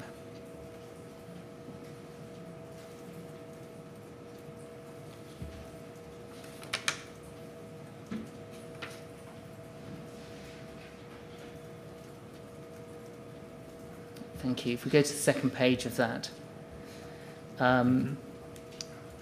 that's again signed with a statement of truth and dated the 8th of October 2018.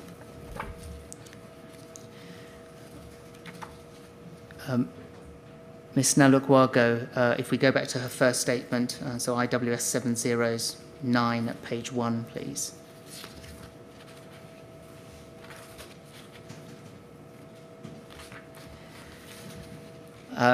She explains in her statement that at the time of the fire, she was living in flat 71 on the 10th floor with the tenant of that flat, Lillian Olwer. They'd met through a mutual friend, and she confirms in her supplementary statement that she was alone in the flat on the night of the fire. I just want to have a read into the record Ms. Nalukwago's account of the night itself, and I go to page 2 of this statement, paragraph 10, please. If I pick it up at the last part of paragraph 9, the last sentence says, I went to bed early, probably around 8 p.m. And then it continues in paragraph 10. I do not know what time it was, but I was woken by what sounded like wind going through the trees outside. It was quite loud, but I thought nothing of it. The kitchen window was open as it was a warm night. I tried to get back to sleep by pulling my duvet over my head, but the noise was getting louder and stronger. I got out of bed to investigate and went into the kitchen to close the window. When I went into the kitchen, I was horrified to see flames to my left outside, shooting up the side of the building above my head. It was moving really fast, as if petrol was being poured on it. At this stage, the fire was at the next door flat, and not by or in my flat, but it was moving towards the flat. I panicked and looked around for Lillian. I went to her room, but she was not there. I then went back to my room to get my phone. I then looked at my phone and realised I had lots of missed calls from Lillian. I called Lillian. I was screaming. I knew I couldn't use the lift, but I was not sure where the fire stairs were. I'd never used them before. She was trying to tell me how to get, but I didn't understand what she was saying. My brain was not really working. I was just scared and in a state of complete panic. By this time, the fire was in the sitting room, shooting up the window, which had been shut, behind where the television was. I hung up the phone to Lillian. The fire had two colours, a green, which I can still picture vividly in my head, and a normal fire colour of orange. The fire was making a very loud cracking sound like breaking glass. It was absolutely terrifying.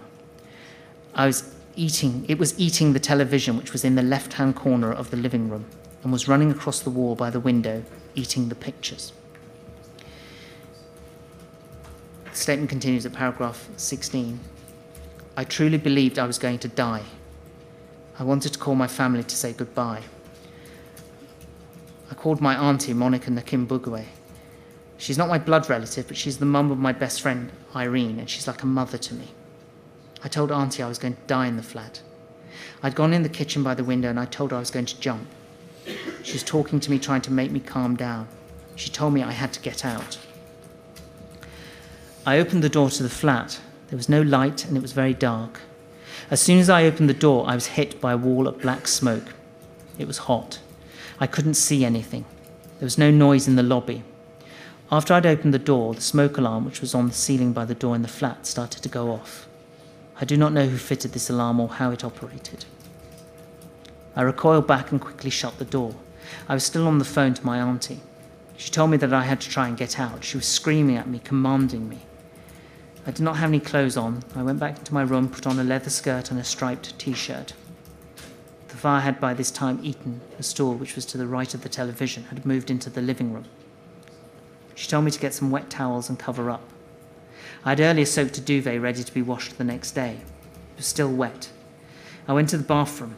There was smoke there and elsewhere in the flat, but it was not full of smoke. I put the duvet over me, covering me completely. I put my phone in my waistband, but still connected to my auntie. I opened the door from the flat to the landing.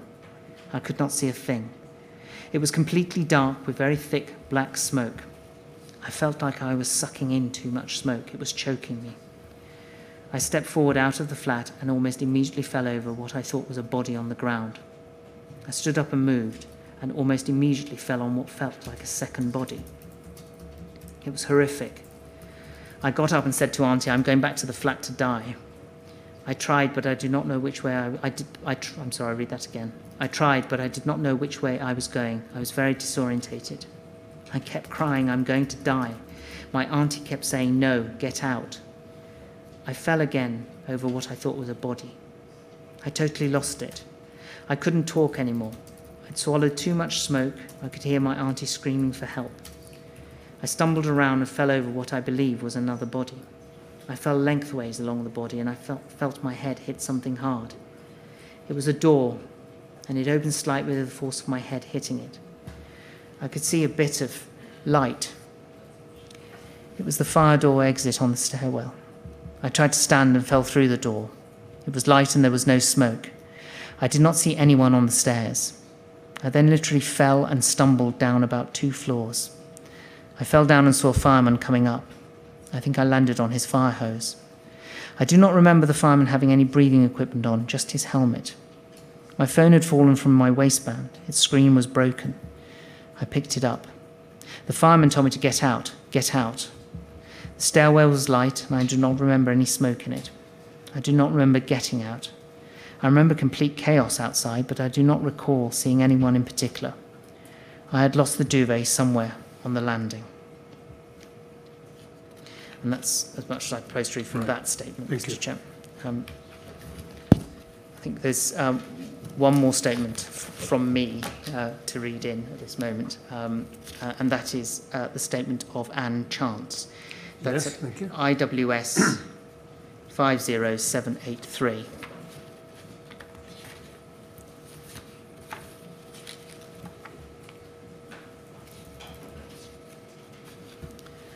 If you go please to page 11.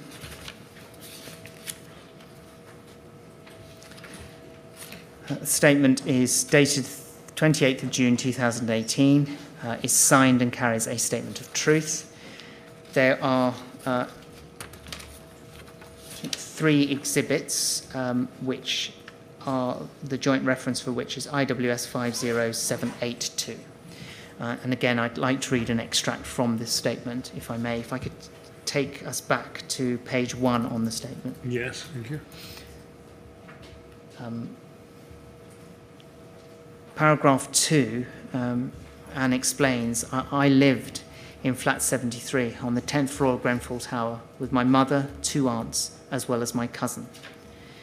She continues in paragraph 3, I've lived in West London my entire life, and I've lived in Grenfell Tower since I was 10 months old. It's where I grew up. I have never known any other place to be my home. If I turn now, Mr. Chairman, just to Ms. Chance's account of the night of the fire itself, that begins at page 3, paragraph 23.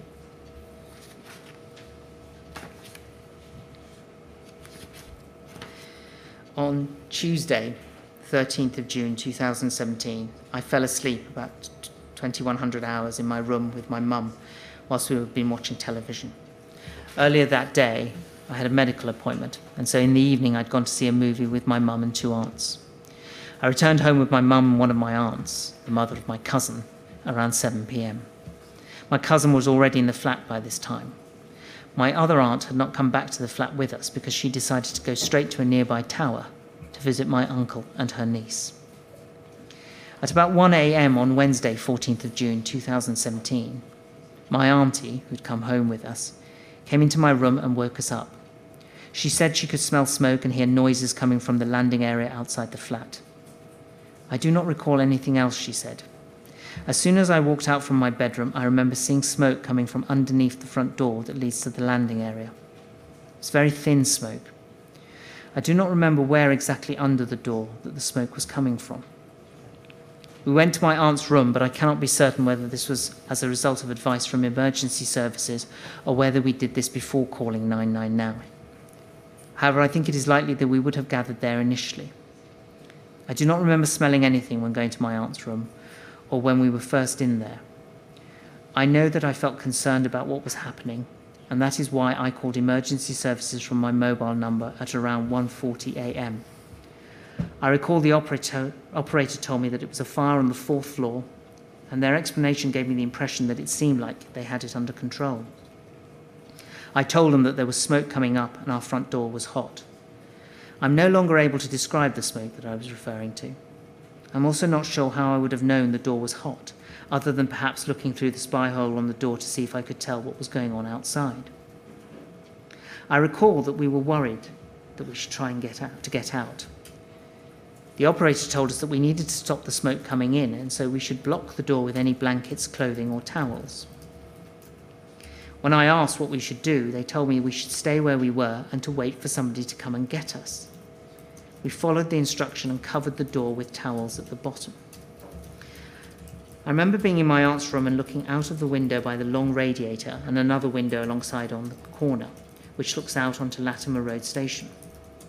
I think it was between 1:40 a.m. and 2:26 a.m. that I looked out of the window and saw fire engines outside the block. I also think that during this time I saw what looked like a tip of an orange flame or a reflection of it from the left side of the building. It looked like it was a few floors below us, around flat 22 or flat 33.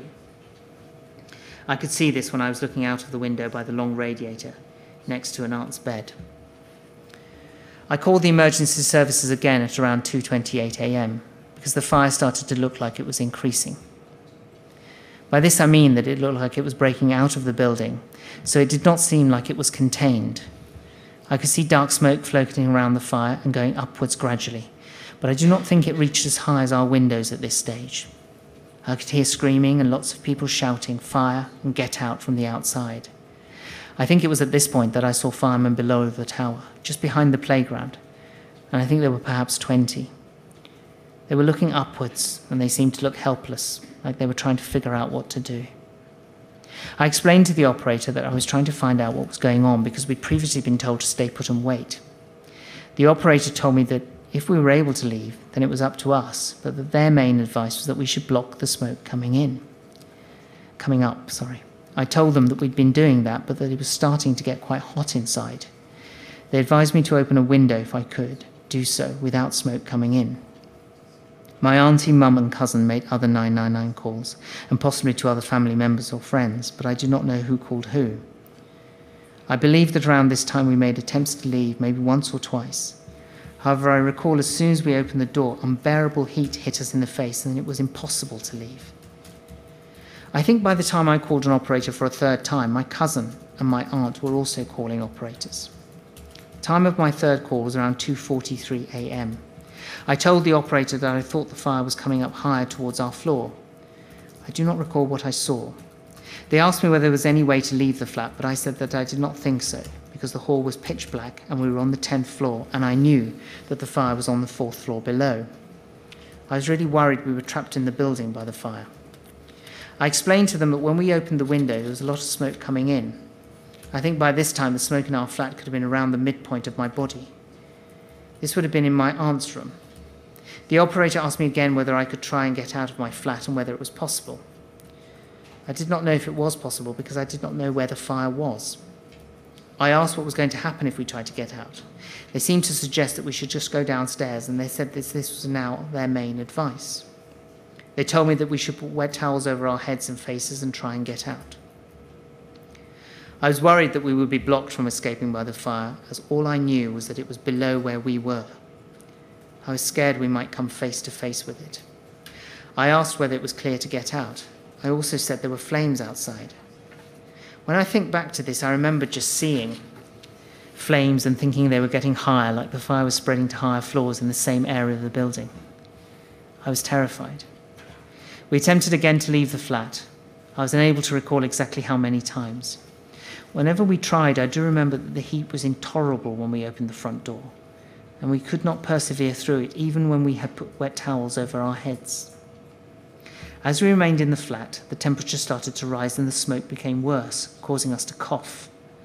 I was scared that we were going to suffocate. It began to seem like there was smoke floating everywhere. Whenever I looked, there was smoke. It also seemed the smoke was thicker and it was a kind of mid-grey colour. My mum was trying to keep us calm and asked us to stay away from the windows. She later told me this is because she believed the flames had reached our floor and that it may spread towards that window.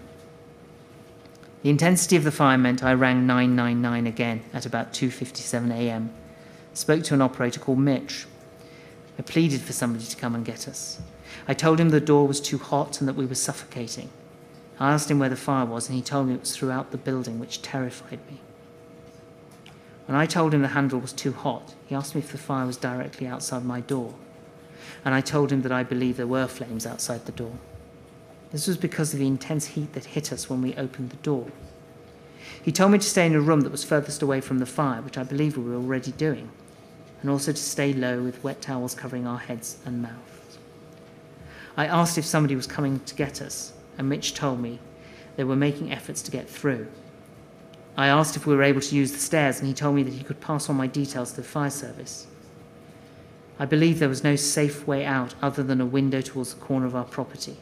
I think this was the window by my aunt's bed.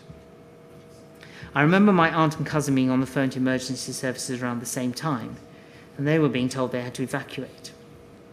This was really bewildering, and so I told Mitch that I did not understand why he was advising me to stay put, but somebody else was telling my aunt to evacuate. Mitch said that if it was safe to evacuate, then we should, but I told him it was not safe because the door handle was too hot and there was too much smoke. I was really scared the fire was close and that we did not know exactly where it might be throughout the building. He said that if we could safely get to a stairwell, then we should. I told him I was worried that the fire could be anywhere in the stairwell.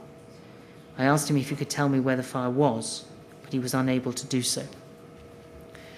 Around 17 minutes into this call, I was aware that another operator was advising my cousin and my aunt at the same time that we had to get out and that nobody was coming to get us. Mitch assured me that this was not necessarily the case. However, approximately 20 minutes into the call, we tried to leave the flat again, but it was just too hot. On this occasion, the door seemed to expand. I think it expanded due to the heat, and therefore we were unable to close it properly. I told Mitch that I could not close it. Each of us tried to close it again, but none of us could. I recall my cousin started to desperately shout out of our window for help. It was the window by my aunt's bed. I now know this would have been around 29 minutes into my call with Mitch, and that he thought shouting for attention was a good idea. I was crying, but I was still trying to remain calm. The smoke was getting worse by this point because it was coming through the front door, despite the fact that we had so many towels trying to block gaps. I do not think the smoke was thick enough that it affected my visibility of things in the apartment, but it was everywhere and a mid-grey colour. It was certainly making us all cough more, which is primarily what made me think it was getting worse. During the call with Mitch, I became aware of lots of falling debris. I now know this was about 50 minutes into my call with Mitch. At around the same time, I could see water, and I thought I could feel jets of water outside the window behind me. This would have been the window by my aunt's bed and the long radiator. I thought at the time that the debris was falling from the impact of the water. I stopped opening the window because I was scared of the falling debris, but then I did open it a tiny bit just so that we had some oxygen coming in. It is difficult to recall what the debris looked like, but I think it was made up of burnt and burning material or fabric that I could see floating down past the window. It was made up of all different sizes, but the biggest pieces were around the size of 20 centimetres by 20 centimetres. There were lots of smaller pieces. Around an hour into the call, I spoke to an operator who was on the phone to my cousin. They told me that we had absolutely no other choice but to go, and I told Mitch the same. This operator told us to cover our faces with whatever I could and make our way to the staircase. I agreed with Mitch that I would put my phone in my pocket whilst we tried to escape. After about 3 to 4 minutes of trying to leave, I told Mitch that we were unable to, and there was too much smoke and it was hot. I remember my cousin screaming that it was too hot. We had got the wet towels, but as soon as we opened it again, the heat just hit us. It was like nothing I have ever experienced. My cousin and my aunt were hysterical. It seemed hopeless. It was so dark and the smoke seemed so thick. I could not see anything but smoke against the pitch-black background in the hallway. I think it was dark, thick grey smoke. It was at my face level and above, but I do not remember looking down or noticing if it was also below. Around 10 minutes later, I told Mitch the smoke was getting worse. I remember the smoke was above my head and a low level of smoke, which was more or less in front of my face. I do not remember exactly how it might have got worse. I started to believe that nobody would be coming to help us.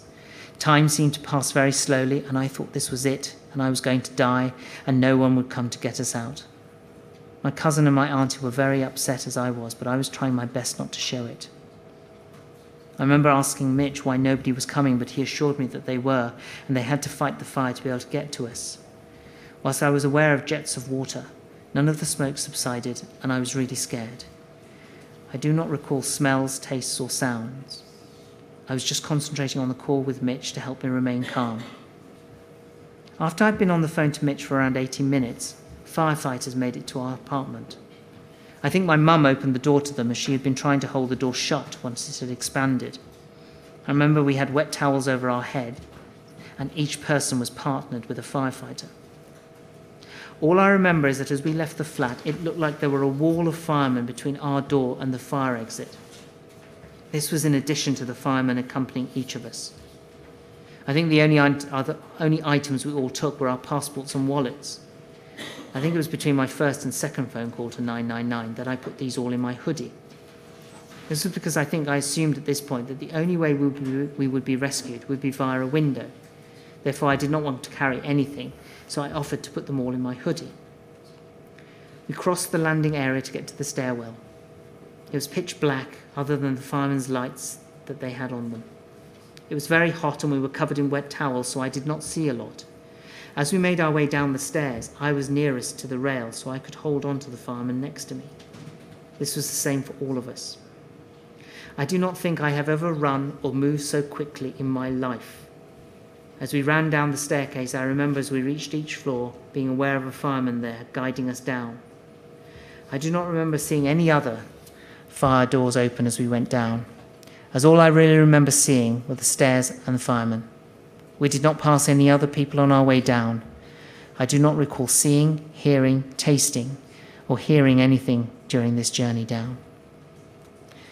By the time we reached the first or ground floor, the staircase was very wet, and we were led out through the nursery area where the building was completely open.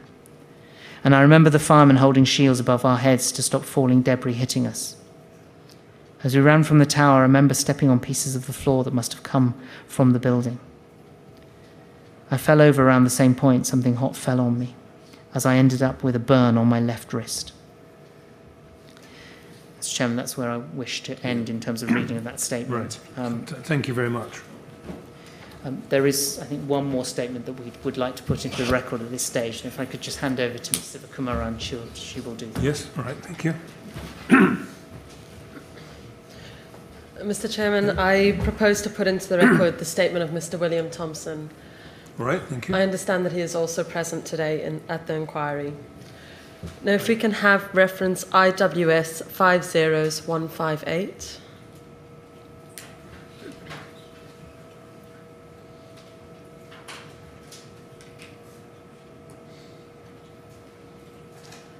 This is the first page of the statement. It consists of 11 pages, and if we can turn to the 11th page.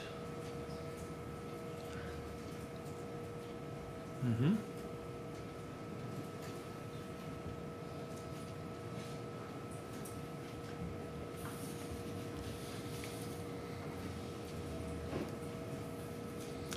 On the 11th page, you can see it's signed with a statement of truth on the 21st of May 2018.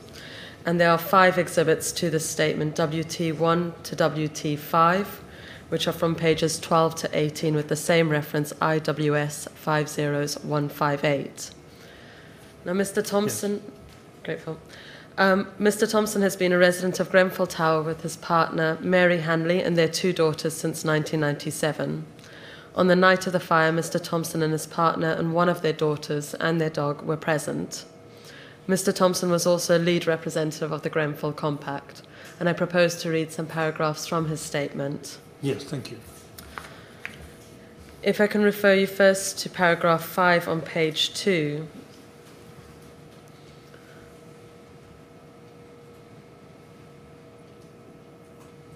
Mm-hmm. Firstly, paragraph 5, Mr. Thompson says, the renovation work to Grenfell Tower took place over the course of about 2 years. The work was done by Ryden and completed around May 2016. The changes made to my flat were the installation of a new heating interface unit, pipework, radiators and windows. 2 smoke alarms were also installed, one in the kitchen and one in the hallway. I remember the London Fire Brigade coming into my flat to install them a few years before the fire. They were connected to each other.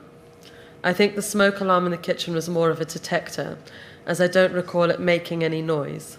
It was one in the hallway that would go off when we were cooking.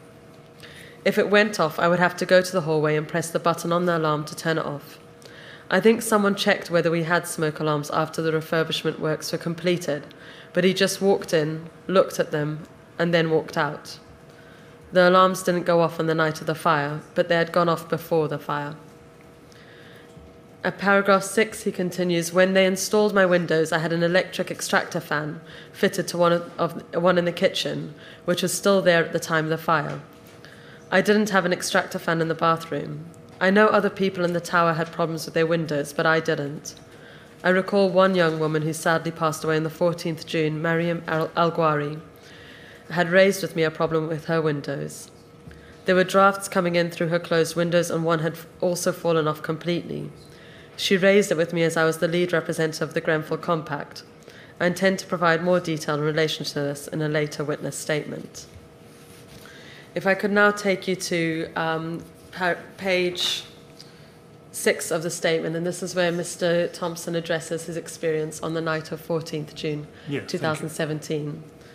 Now, paragraph 36. He begins, on Tuesday, the 13th June 2017, at approximately 11 p.m., I was at home with my partner Mary and my daughter. Laura was not at home as she was at university. We also have a dog, Casper, who escaped the fire with us. I did not notice anything out of ordinary in the landing or in my flat, and everything was normal before I went to bed at around midnight. I think my bedroom window and a window in the lounge were left open when I went to bed.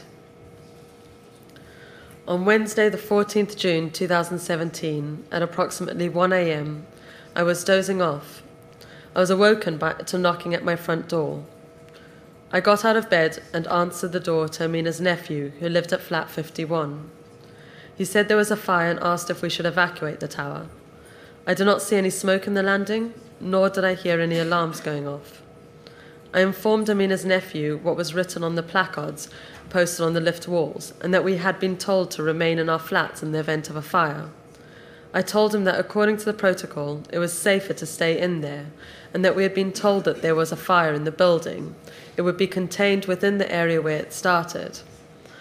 This seemed to reassure him as he returned to his flat and I returned to bed. After approximately 5 minutes, I was awoken to louder banging coming from my front door. I was annoyed. I got out of bed and answered the door to Amina's nephew. As soon as I opened the front door, I saw black smoke drifting into the landing from the lift shaft. I'm pretty sure it was coming out of the bottom of the lift door and also coming out of the bottom of the right-hand side of that door. I have marked the location where the smoke was coming from as 1 on Exhibit WT1, and I have also marked my own location as 2. I have been shown the fire and smoke descriptors provided by the inquiry, and would describe the smoke as between image A and image B. There were still no alarms going off. Amina's nephew had a look of concern on his face and was saying, "We need to get out." As soon as I saw the smoke, I realized the fire was serious and that we had to get out quickly. When I saw it, I had a gut feeling it wasn't right because of the black color of it, and I remember getting a whiff of it as well. It's hard to describe the smell, but it smelled acrid. Mary and his daughter's name is redacted, were awake in the flat. Laura was away at university. I told them what was going on and that we needed to get out. I've run back into my bedroom and grabbed my mobile phone and some clothes. Closing the front door behind us, the three of us walked into the landing, which was now starting to fill with black smoke. The smoke was definitely up to the ceiling at this stage, so maybe between B and C on the smoke descriptors. As I went to the door to the stairwell, I can't recall whether most of the other doors on my landing were open or shut. The only one I knew was shut was Eamon's door on flat 53, because I saw Amina's nephew banging on it. Amina told me that her nephew had also alerted all our neighbours on the 8th floor, and we all started to make our way as quickly as we could down the stairs. The lights were on in the communal hallway. I was with Mary, name redacted, Mr. and Mrs. Patel. I am pretty sure I also saw Eamon coming down behind me as well. I am fairly sure I opened the door to the emergency stairwell, and that before I did, that it was closed. I know that the doors to the stairwell on each floor closed automatically. The lights in the stairwell were dim, but I could see clearly. They were probably about half as bright as the lights in my living room. When we first entered the stairwell, it wasn't very busy, but it started to fill up with residents going down the stairs as we got to the lower floors. I did feel hotter as I got down the stairs, but this may have been because of the number of people in close proximity, or the fact that I was trying to get down the stairs quickly. I cannot remember seeing any smoke in the stairway. There was still no alarms going off. As we got to the 4th floor, we came across firemen making their way up the stairs. I only saw firemen going up, not any residents. I think the firemen were carrying what looked like those hose extensions which were rolled up. They were also wearing full kit, including breathing equipment. At that stage, I had to move more slowly down the stairs as I tried to get past them. I think they were telling us to stand to one side as they came up the stairs. It took us approximately 5 minutes to reach the ground floor lobby. As we exited the stairway doors and into the lobby, I saw a number of firemen and police officers coming in through the main entrance doors. To avoid blocking them, we ran to the side doors and exited the tower at the east side, facing the leisure centre. I couldn't ordinarily enter the building through that entrance as my fob didn't work, but on this occasion we exited, as we didn't need our fobs to get out through this exit. I have been shown a photograph from a CCTV camera, which I understand is marked CCTV camera 2 on the attached exhibit WT3. This image is timed as at 1:25 a.m. Before seeing this picture, I had estimated my time of exit being about 1:20 a.m., so the time I've been shown on the CCTV image is probably about right. I would then propose to pick up again at the following page, page 9, paragraph 50 rather. Mr. Thompson continued that after he exited the building, there were police and firemen directing us towards the leisure centre, where a number of people had congregated. I got to around the green outside the leisure centre, which I have marked as 1 on exhibit WT4. My first thought was to call Edward Defan, who is a good friend of mine. I thought that the way the fire was spreading, it would reach around to his side of the building, the west side. I called him and asked where he was. He told me he was in his flat. I told him the building was on fire. I can't remember exactly what I said to him, but I think it was something like, "Get the fuck out of there, Eddie. This place is going up like a tinderbox." I can't recollect him saying anything in reply. I don't recall how long after that, but within a short time of me calling him, I saw him running towards me across the green. He threw his arms around me, and I clearly remember his first words were, "You've saved my life, man." That is all that I propose to read from the statement. However, I would note for the record that the entire statement is admitted and its contents have been considered carefully by the inquiry. Yes, thank you very much. Well, I'd like to thank Mr. Thompson and all those who've made statements, because it's really valuable to us. It takes a lot of time and energy to describe experiences of that kind, but it's very helpful, and the evidence, the statements will form part of the evidence in their entirety. Thank you all very much. Now, Mr. Now, Chairman, where do we go from here? that concludes the business inquiry for the morning. However, we would propose to continue reading in some statements in the afternoon from 2 o'clock, if that would be convenient. Yes. So we can break now. Yes, it's right. an early break. Well, it's slightly early, but I don't suppose anyone will complain too much. We'll stop now. We'll resume at 2 o'clock then, please. I'm grateful. All right, 2 o'clock, please. Thank you.